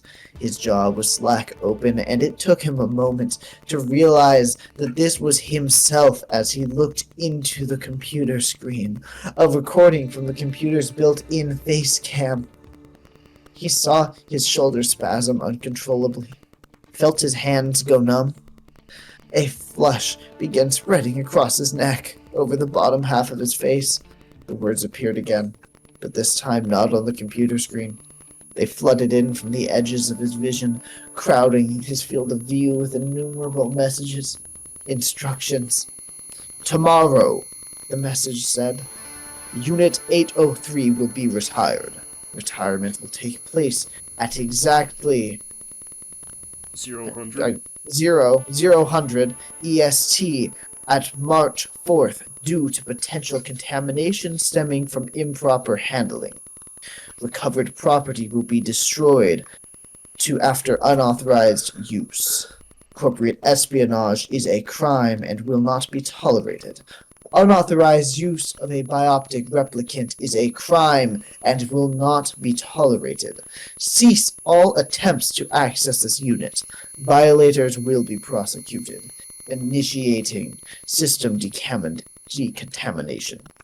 The screen cut to black, and Marcus remembered.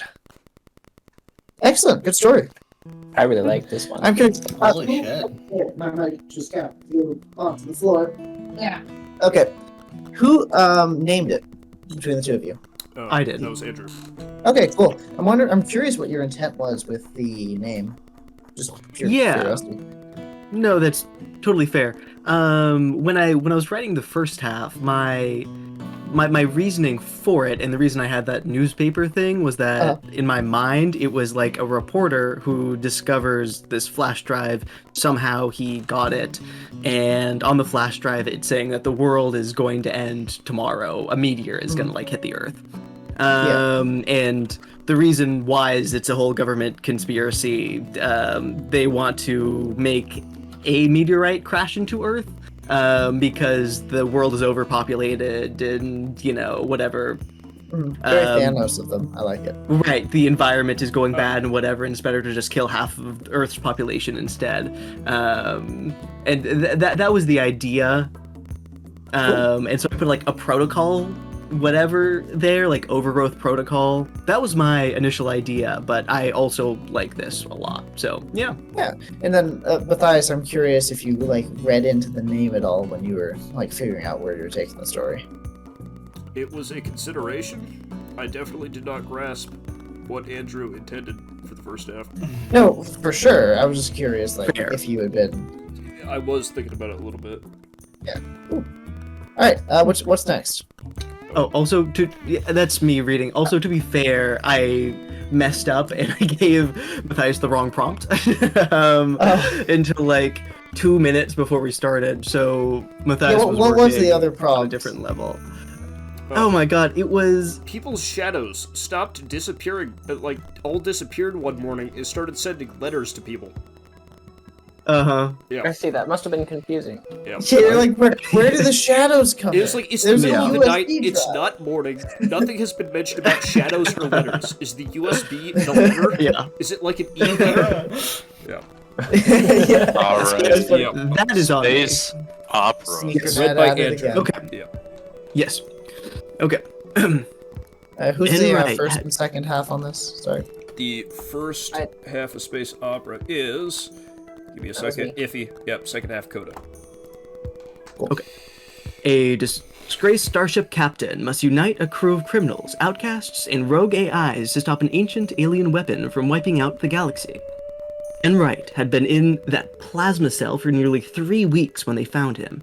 He was lying on the top bunk of his otherwise empty cell, reading about faraway galaxies where supposedly wizards fought with magic glow sticks. "Hello, Captain Wright. I've been attempting to locate you." The robotic voice Wright heard was not that of one of the many droids that regularly patrolled the cell block. It was the voice of Andric, the onboard navigation AI from Wright's ship, the US FUWU-2. "About damn time, Andric. I thought y'all had up and gone on without me." Without hesitation, he dropped from his bunk and assumed a posture similar to that of a soldier standing at attention.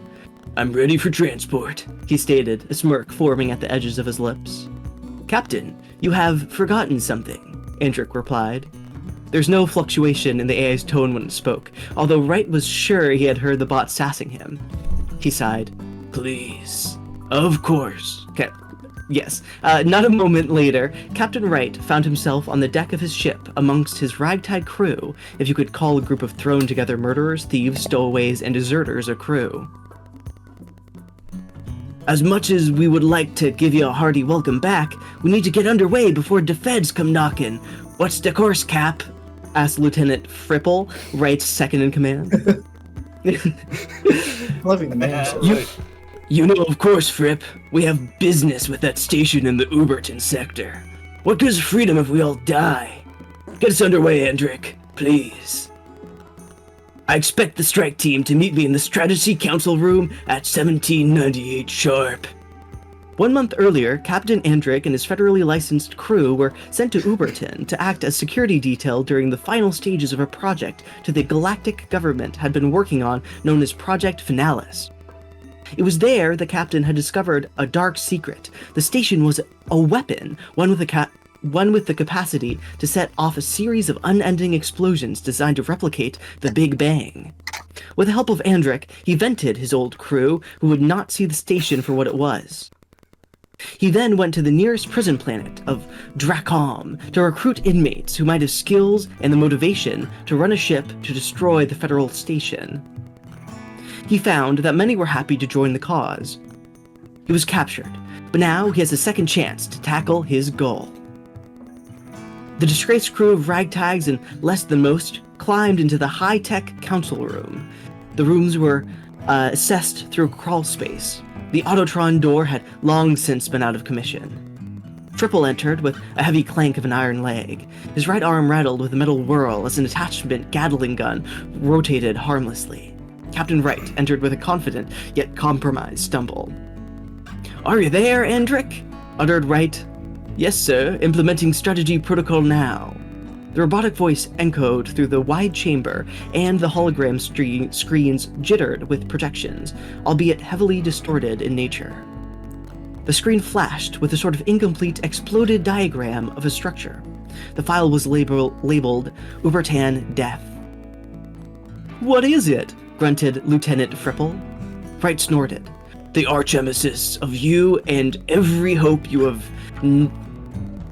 The arch-nemesis of you and every hope you never accomplished anyways." Fripple roared, his mechanic arm whirling now. Wright didn't wince. "You're about to find out while the galactic government doesn't take a liking to an adversary." The room went dark, and a series of yellow bold letters scrolled down from the screen for some reason, in a galaxy far, far away.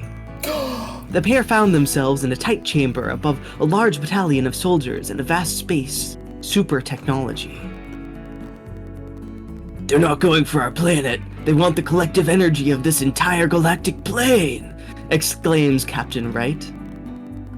"Good thing I brought my Minecraft 3D holographic skateboard," Aldrich does.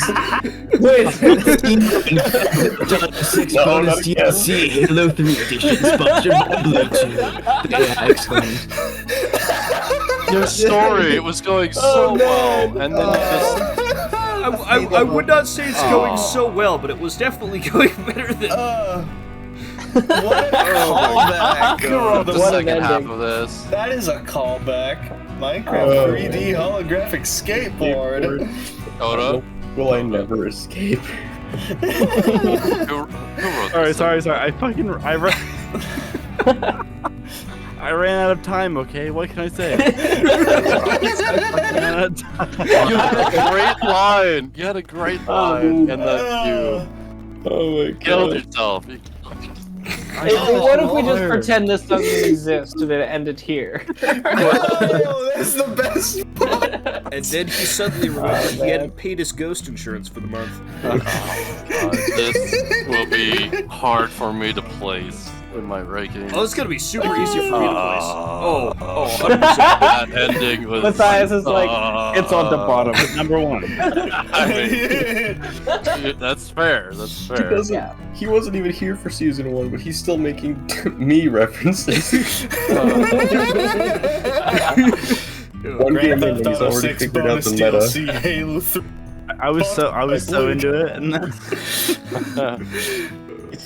One episode in, he's already figured out the meta.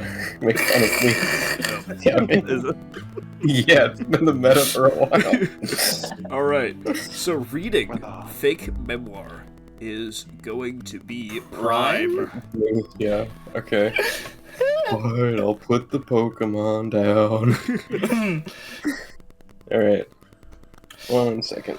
It's saving. Hold on.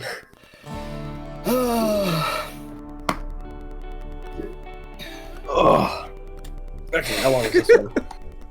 It's not that bad. Okay. Fake memoir. First half by Josh. God damn it. First half by Josh. Come on. Second half by Andrew. Okay. Hope you enjoy. So do I. Oh, here we go. Yeah. I faked my own death in 1997 to escape a Scrabble debt and accidentally became a cult leader in rural Estonia. Yeah. My name is Wadey Amelia Krill. At the age of 6, I was born without a face. I was sent off to France by my single mother to get it fixed. By the age of 13, I'd been passed between 6 different countries to rectify my peculiar birth defect. Starting in France, to Italy, Serbia, Slovakia, Belgium, before finally landing in Germany. Many surgeons had tried, and all had failed to find both a suitable facial donor, as well as successful surgery that didn't result in any worsening of my already stupid head. By 96, age 15, I was honestly about ready to give it all up. Almost 70 surgeries, all had failed. I figured I just wasn't made to live in this world, until one day, a peculiar stranger had come up to me. He'd asked me how long I had been at this. I told him since I was born, which had him very confused, since my medical file had me down for 9 years. I found no confusion. Nonetheless, he had a proposition for me, to take me to a hospital in Leipzig, which had been developing a new way for both eye replacements and facial skin grafts. He had already talked to the man in charge of this hospital, and he had apparently said, "Please take him." I suppose I had no choice but to journey to Leipzig for a face. That's Leipzig. I'm not German. I don't give a shit. Leipzig. I don't speak Nazi, alright? Yeah. Once we had arrived, I was greeted with many friendly faces, supposedly, who were very excited to see me. Apparently, they had heard of the tale of the boy with no face. I didn't see it as a compliment, and they treated me like a celebrity, which I disliked immensely. I just wanted to be like them. Have a face. During my year there, as they were finessing the procedure after multiple tries, but technically no fails, just tests, I managed to get really good at Scrabble, to the point where there was a monthly Scrabble tournament. All the patients, doctors, and nurses. I, somehow, was the best, and I'll be honest, I kind of enjoyed it. One match, however, was different.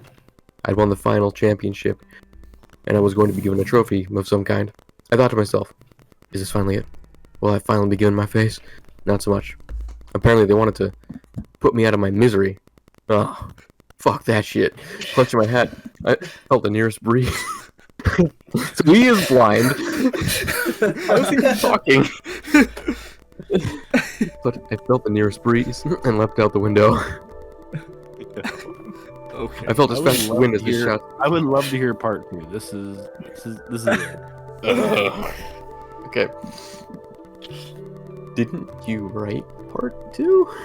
No, this is No, Andrew. that's me. Andrew. Oh. Yep, quite the thing to follow. Glorious. Well, he knows not of bizarro fantasy. I felt as fast as the wind as the shots became more and more distant. I was somewhere in Leipzig, and I was sure as shit not going to see those Scrabble fuckers anytime soon. Euthanize? In Scrabble? It's worth 22 points without any power-ups, but it wasn't worth anything to me. I soon made it a major road, and I followed it from the tree line, past Berlin. My burning rage satiated me, and the occasional dumpster dive. Does he have a fucking mouth? He doesn't have a face. I saw my ticket out of this hellhole at a small town near Sherwin. How did Cargo he plane. see it? If he has no eyes. I had no idea where it was going, but anywhere was better than here. I threw some loose Scrabble pieces I had in my pocket. As a distraction, I slipped past the gate onto the plane. I bet. I hid behind some boxes as the plane took off. Several hours later, I felt the plane land, and the large door to the back of the plane opened. I heard the pilot mention Estonia. As he was looking over some crates, I snuck away, but then heard him shout something at me in German. I turned, but my face, or lack thereof, gave him such a shock that he fainted on the spot. Supposedly, I ran out of the plane into the surrounding forest. I don't remember much about those ensuing weeks. It comes back to me in flashes. The random small animal marked to get food, and the building of a small tent out of a tarp I found. I would wander around the forest constantly in search for food, and that's when I found the encampment. It first smelled... questions. The smoke from the fire they were burning. Then I saw the neat circle of tents. I saw that the people living there were doing some kind of ritual around the fire, circling it and chanting. I emerged from the brush, my face non-existent, and yet covered in a long beard. In a beard, long and twisty hair. I had on nothing except the Captain Crunch. God damn it! Captain Crunch cereal bar. Supposed to be chocolate. Which I had fastened into a crude mini skirt. The first member who saw me, a large man with tattoos on his face, pointed at me. The rest of the members turned. I thought I would see horror on their faces. I was wrong. The large man fell to his knees and shouted. Something I couldn't catch in Estonia, and the rest followed. I just stood there and scratched my butt under the Captain Crunch in Estonia. Down Crunch mini skirt. A woman in the crowd produced something akin to a necklace, seemingly made of bones. She rushed to me and put it around my neck, and then fell to her knees. I noticed pagan symbols around the camp and surmised that they had taken me as an act of God, most likely helped by my lack of faith. This was an interesting development. In my years going across Europe for surgery, I picked up some rudimentary Estonian. I could hear them chanting, "Leader, leader, leader." In a split-second decision, I threw my hands in the air and yelled something akin to "Worship me, mortals!"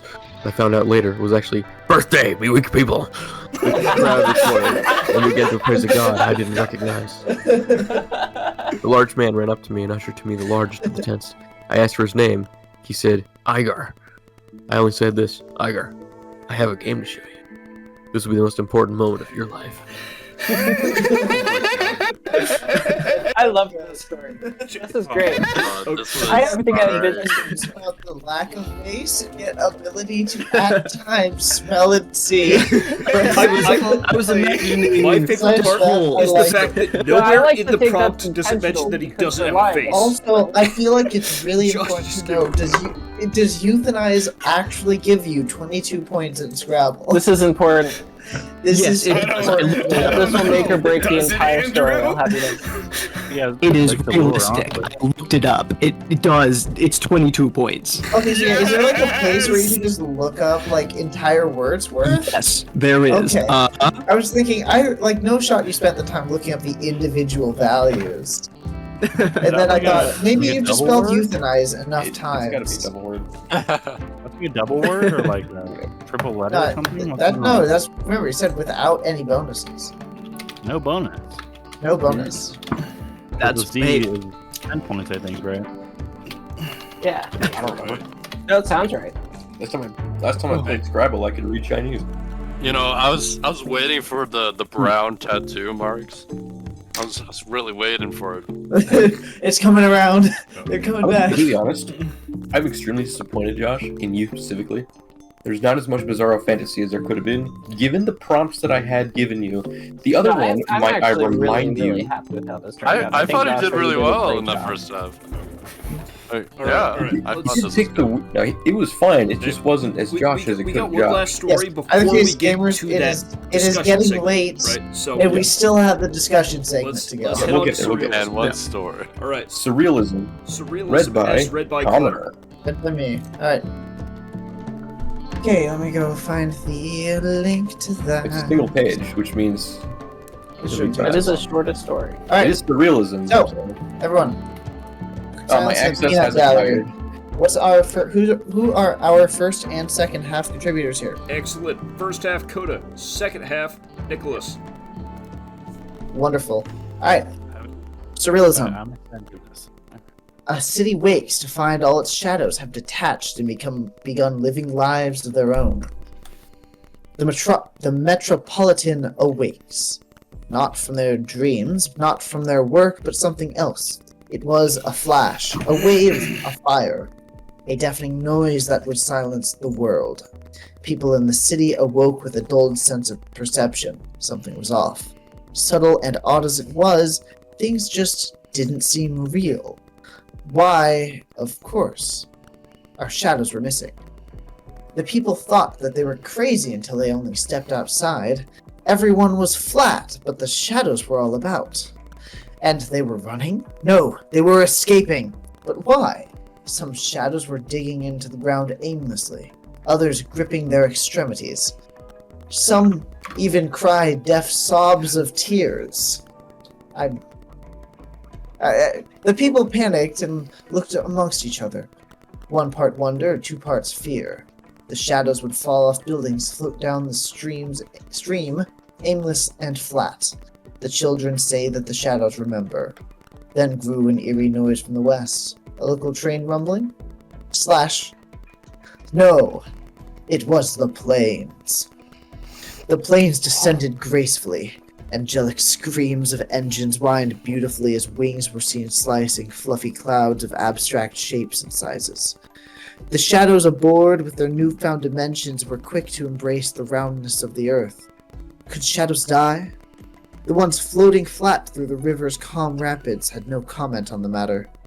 The colorful emptiness of the cheeks of metropolitan people began to cause controlled panic.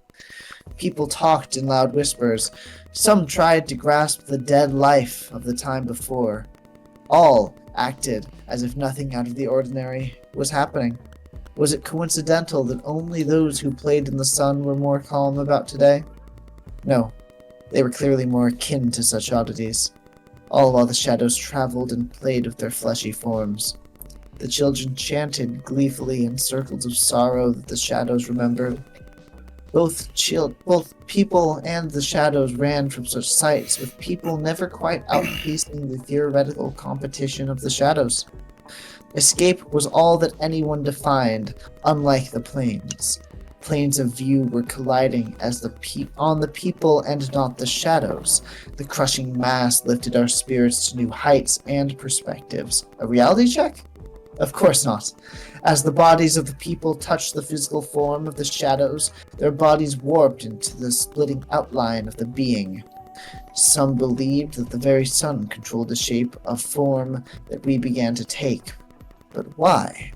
The shadows began casting sounds that would pierce through the body, harming the egos of mature people. Why would the shadows look at such terrible people? A cheery sound of death came from the east as we were all imprisoned in the free life of a shadow. Interesting. I am very confused. It was surrealist. Yeah. I That's can very say that. surrealist. Yeah. Very That surreal. was a surreal experience. All right, so let's get to the actually long section. Yep. We're not really Nick kind there? of. Nick? Still here. Yep. Now we're Still- gonna go ahead and talk about best That halves. was baller. Indeed. So, Yeah, dude. But we gotta. I thought we did the vote genre first. really well. oh yeah, general votes, everyone. All Okay, right. so here's the So, voting order. in the writing game chat, we are going to rank all the stories. Six. The On a highest scale of number six. equals the highest votes. Yes, the highest number is 6, that is the story you like the most. The lowest number is 1, that is the story you like the least. Do not vote for anything you worked on. Fix that. Okay, gamers. So we're gonna You know just my go ranking. straight down the list here, okay?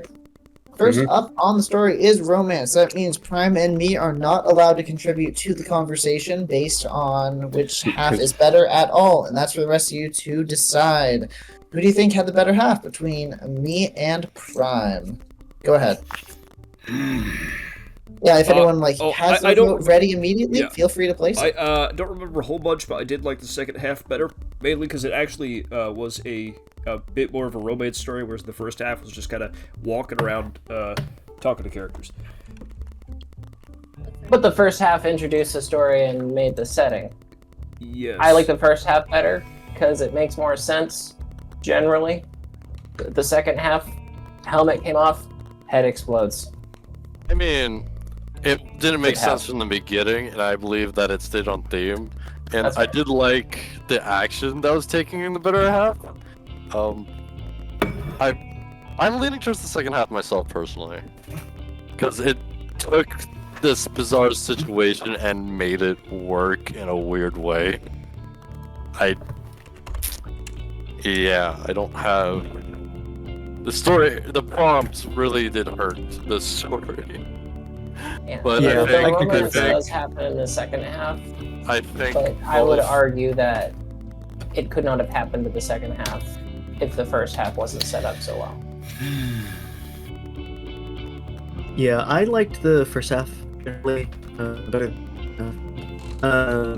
Mostly because I think just combined with the prompt, hard to follow that story and put it into a like a nice ending. Especially, I was wondering when the whole poetry bit was gonna come in, and it never really did. I don't know. It was just I totally agree, a weird prompt. I like the first part better than the second. Yeah. So that's 2 for the first half and 2 for the second half. Oh, We have more votes, thankfully. Matter of fact, we should have a total of 6 votes. Yeah. So that leaves, I Indeed. believe, Joshua and Koda undecided. Yeah, I'm gonna have to go with the I'm first fine. half as well, in my opinion.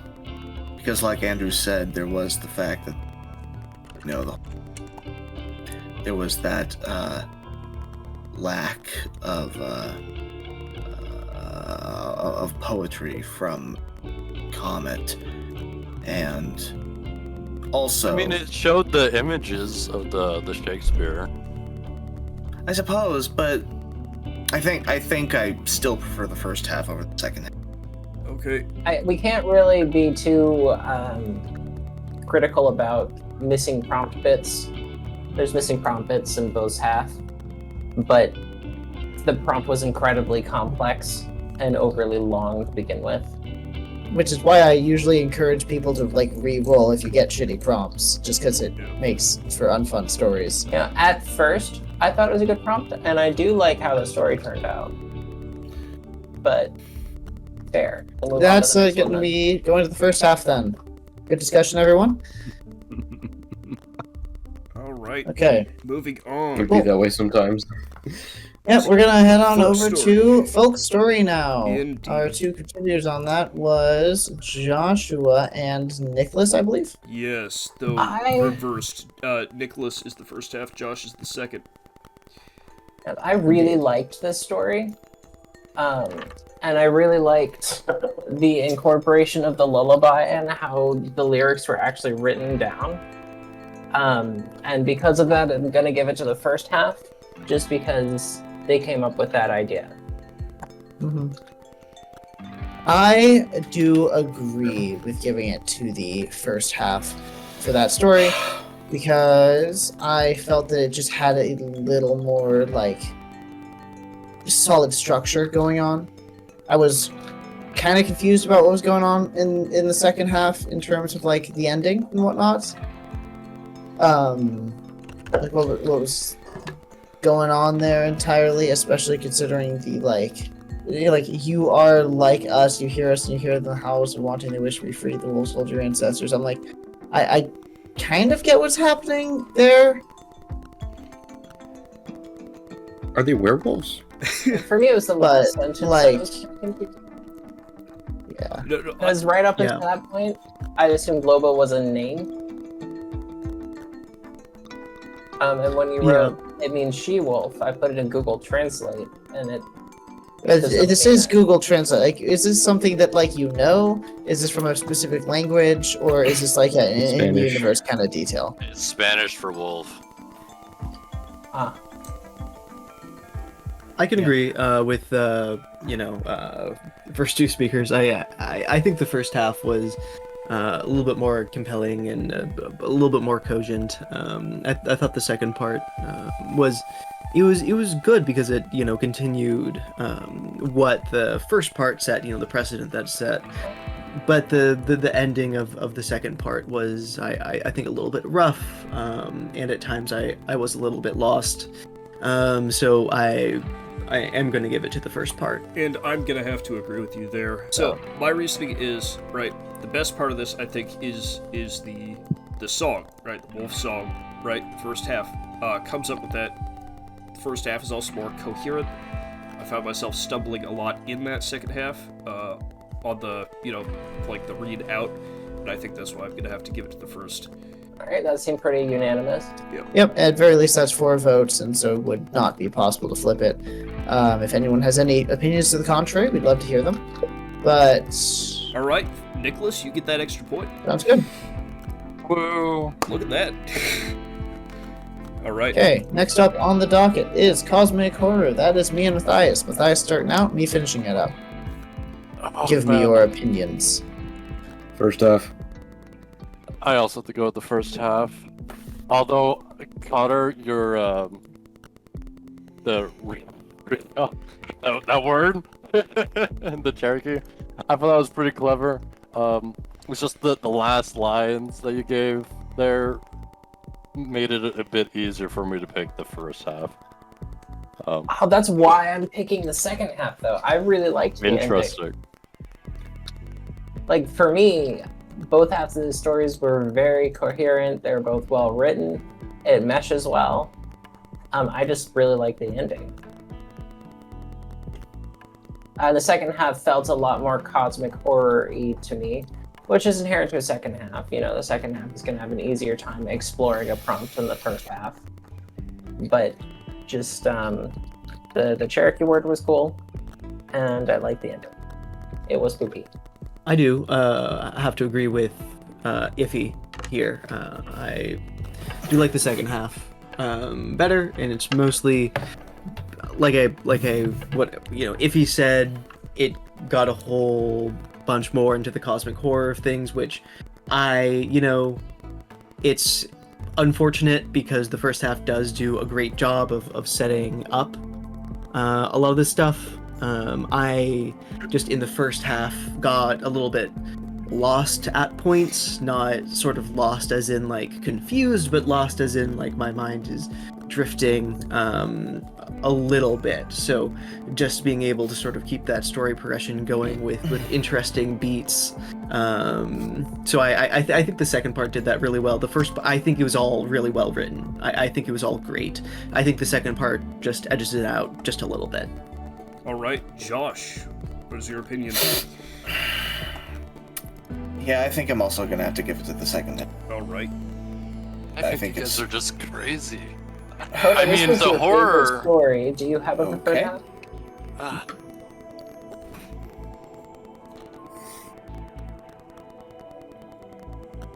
Koda? Probably Phil. I don't know if he exists Yeah, anymore. yeah. I think Okay, he's just cool. tired. Cosmic horror. Did Prime have a say? He did. Wait, I said it first. Yeah. Damn it. First half. All right. That is still currently 2-3, I believe. Yes, it Yep. is indeed. So Alright. better half goes to Connor on that one. Next up, epistolary fiction. What if you said it, Andrew? Yeah. Is that... Okay, now this story, oh man, I don't know which to choose. The first Glad to see you're half, having a good time. the first half did multiple letters, which was excellent. Alright. Okay. Oh, but the second half did continue in that and did add to the story with a good ending. It had a good ending that was fitting. Yes, epistolary fiction. I definitely need to pop back on that and read it a little bit, just to remember which half contained which things. So, I think I've got a fully formed opinion on this right here, right now. Go for it. Go for it. And that is, I do like the first half better. It does contain more of that epistolary elements, whereas the second half feels like the majority of it is just a giant text block, right? It's a lore dump. Yeah, exactly, right. Just in terms of looking at it, right. But then when you actually get into it, there's a lot more clunk in terms of sentence structure and just the general tone ends up getting a little mashed or muddled. Yeah, I can totally agree with that. I think the second part is, it's comedic, and it was decently funny. But when I was going to the story, I thought the first half, especially, really embracing the epistolary format. I really loved that. And then we hit the second part, and I was like, this is still kind of enjoyable because it's funny, but I really wished that we would have continued that epistolary style, story, especially since that was sort of the theming for this. And I can agree that it probably would have helped to have some paragraph breaks, some a once over or two, but for those reasons, I'm going with first half over second half. I do agree with that quite a bit. I think that if the second half had been approached more as a hey, I visited my grandmother, now and then there's a quick bit of out-of-world exposition to explain she had some more letters between the two. Yep. And then she's letting me read them, and then you can explain through correspondence after the incident happened. But so yeah, that seems pretty unanimous. Cool. I have to say the second half definitely. I knew where I wanted to go, but I do have to give it to the first half for sure.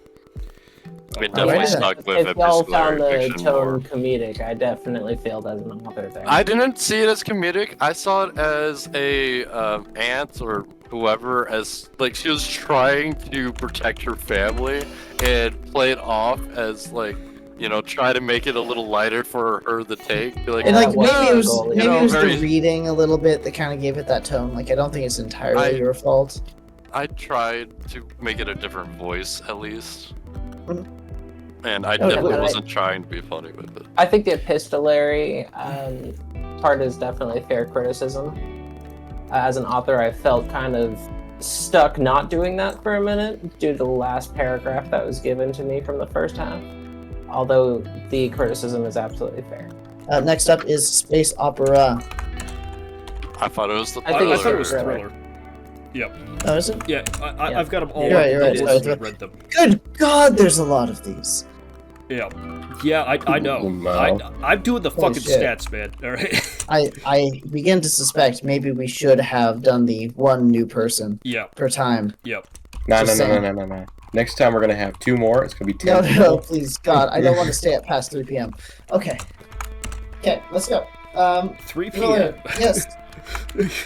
I mean a.m. You know what I mean. We have D&D tomorrow. Yeah, we Overgrowth Protocol.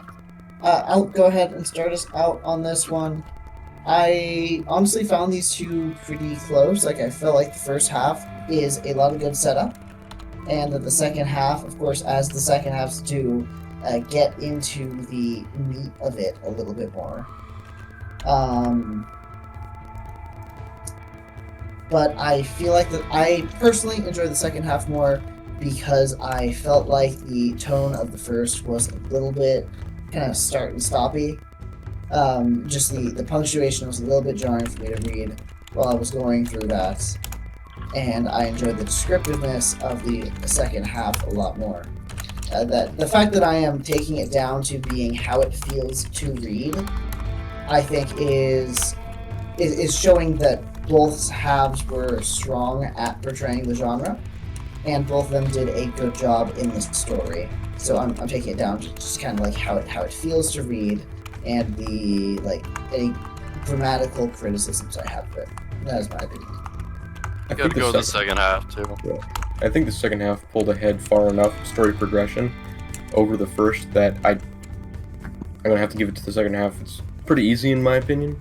In this case, I'm gonna agree with Connor for pretty much exactly the same reasons. Yeah. I thought the ending for the story really seized its position. It was up to interpretation. It had that thriller aspects to it, and it had a satisfactory ending that left you wanting more. That was quick and easy. Space opera. First half. Space. Oh yeah, no, 100%. Oh, Ain't yeah. no fucking Yeah, way. like 1 million. Yeah, seriously. Yeah, first Yeah. half, but there was a really good line in the second half that I. Yeah, the second half had great potential, and we know what happened to the second half. Yeah. I do like the second half a little bit better. The comedy in the first half is not to my taste, and that's my opinion. I agree. I was gonna go second half on this one all the way, and then the last line just killed it. Or last two lines rather, but yeah. It's Yeah. really funny you saying that, considering you're the one that wrote tragic comedy. Just saying, just putting that out there. That was on theme. Right. Was it really? Yes. I'll also So- do the first half. Okay. Do we have a tally on those? So I was on first half. Yeah, no. Everyone said first half. Everyone's on first We're all half. good. Cool. We're all good. Sweet. Yeah. It's not even a discussion Now- at this point. Yeah. Next up, Fake memoir. and almost last, fake memoir. Second Uh, half. Second half. Definitely. Yep. I like the first half better. Okay. I do. Okay, yeah, second half. Sorry, but this fucking Scrabble detail Yeah. No. Yeah. It's that that and kind of just like lays it right in there for me. it embraces I love the comedy. I like the recurring bit where he keeps feeling the need to mention that Estonian Captain Crunch is Oh wait, full I of did decay. get these mixed up. Yeah. Yes, exactly. I'm gonna go with the second half. That was really The, good. Or the the fake specifics in it, like euthanize being worth 22 points. It's Really just a wonderful detail. I love the fact that he's wearing a cardboard box skirt. The first The half. first half did gets credit because well, the being sure. having no face, right, is not mentioned in Yeah. the prompt, and he just took that upon himself to, jam Yeah, that in. that was impressive. The character Yeah, and I think it was impressive. written well too. Yeah, It both, is. both halves break the faceless nature, as far as I understand it. But It's kind of hard to write a story about traveling across multiple countries from the perspective of Helen Keller, so they kind of have to. But it's not an honest story anyway. Yeah, Right? it is in If someone's fact lying intentionally and telling you a fake story, Yeah. they're gonna mess up sometimes. Yeah, which And that's how I read that. it's integrity. Cool, but we agree on second half. Second half. Okay, sweet. The realism, Jesus Christ, I don't know. So, The first oh, half, God. just because you have Fucking- to. The second keep it half weird. is better half. written. I definitely the second Second half half. is way better. The, written. the first half is very I got broken. 3 for second half. All right, that is what Yeah. I'm It's doing. realism Second half in its slightly more own. cogent. The realism in its nature is broken. Yeah. I liked the fact that at the very least the second half was able to call on and expand with greater detail things that were mentioned kind of briefly and brokenly in the first half, right? Like the thing about the river. Trying to find it in the first half. It's kind of hard to find anything in the shadows would fall off of buildings, floats down the stream, aimless and flat. Was kind of hard to follow and understand, but then the second half follows that in with could shadows die? The ones floating flat through the river's calm rapids had no comment on the matter, which I think is a wonderful line. Especially just they had no comment on the matter, as if the shadows were going to start talking, which we don't know if they can or can't, but I just really like that. The inspiration was the 2, nuclear 3, so fallout that's from 5. Hiroshima. That's Really? cool. Oh, Yeah, the I thought it was really 7. cool. He did do a good shadows, job writing right. it. Yes, I do. I just like the sentence 13, structure in the second half better. 50, Yes, I agree. It felt like Yeah. a little bit more poetic, which I feel is I agree. a didn't pull the- strength. Alright, 6, Nuclear shadows. 7, 8. Although was the happening ideas in the and concepts second? for the first half were very good. Alright. Did anyone understand what was happening in the second half? No. Yeah. Yeah? I think so. To a degree. Joshua, what's your opinion on this story? Short, sweet, to the point. I just Josh. liked having a bit of variety in our genres. So I am pictured the shadows, like the people were becoming the shadows, and the shadows were becoming the people. And so I was trying to describe that story. No, I kind of got that concept when you described the people as flat and the shadows being flesh or fleshy masses. Yeah, I took that from the first paragraph, and I was like, oh, okay, I will work with that and drive the story towards that goal. People Was the versus Kane. Hiroshima inspiration specifically the shadow people that were left on walls from the explosion? That partly, like, I've witnessed, I've seen that what you're referring to. But kind of, I got the sense of like dread and like if you get nuked in the sense of your community or your city and everyone, like you really, if you die in that kind of thing, you don't really understand what happened. So that's kind of why I kind of played into the shadows. Like your shadows exist even though you don't want them to or know that they're there. So the kind of the surrealism of a nuke hitting your community in your city kind of played into my story a little bit. That's really cool, I think. Yep. Honestly, dude, your surrealism was really good. That's more thought put into the story than I put into most anything else I've written. It wasn't just many a- words, but it was good. Yeah, that's kind of the angle I took anyways, and it seemed, I thought it was poetic and slightly, I left it open-ended because I want, obviously that's kind of the game here. Yeah. Hey, it's me, post-production Heck here. Finally got the scores in. Koda didn't vote the night of, so we had to wait a little while for him to actually put in his votes in order to actually calculate the scores for the episode. So we did not do it the night of, that's why I have to do it in post. Right on the screen now should be the story scores. As you can see, it was a fairly competitive episode. You're going to see that too when we move over to the actual final scores. Spoiler alert, I did end up winning this episode.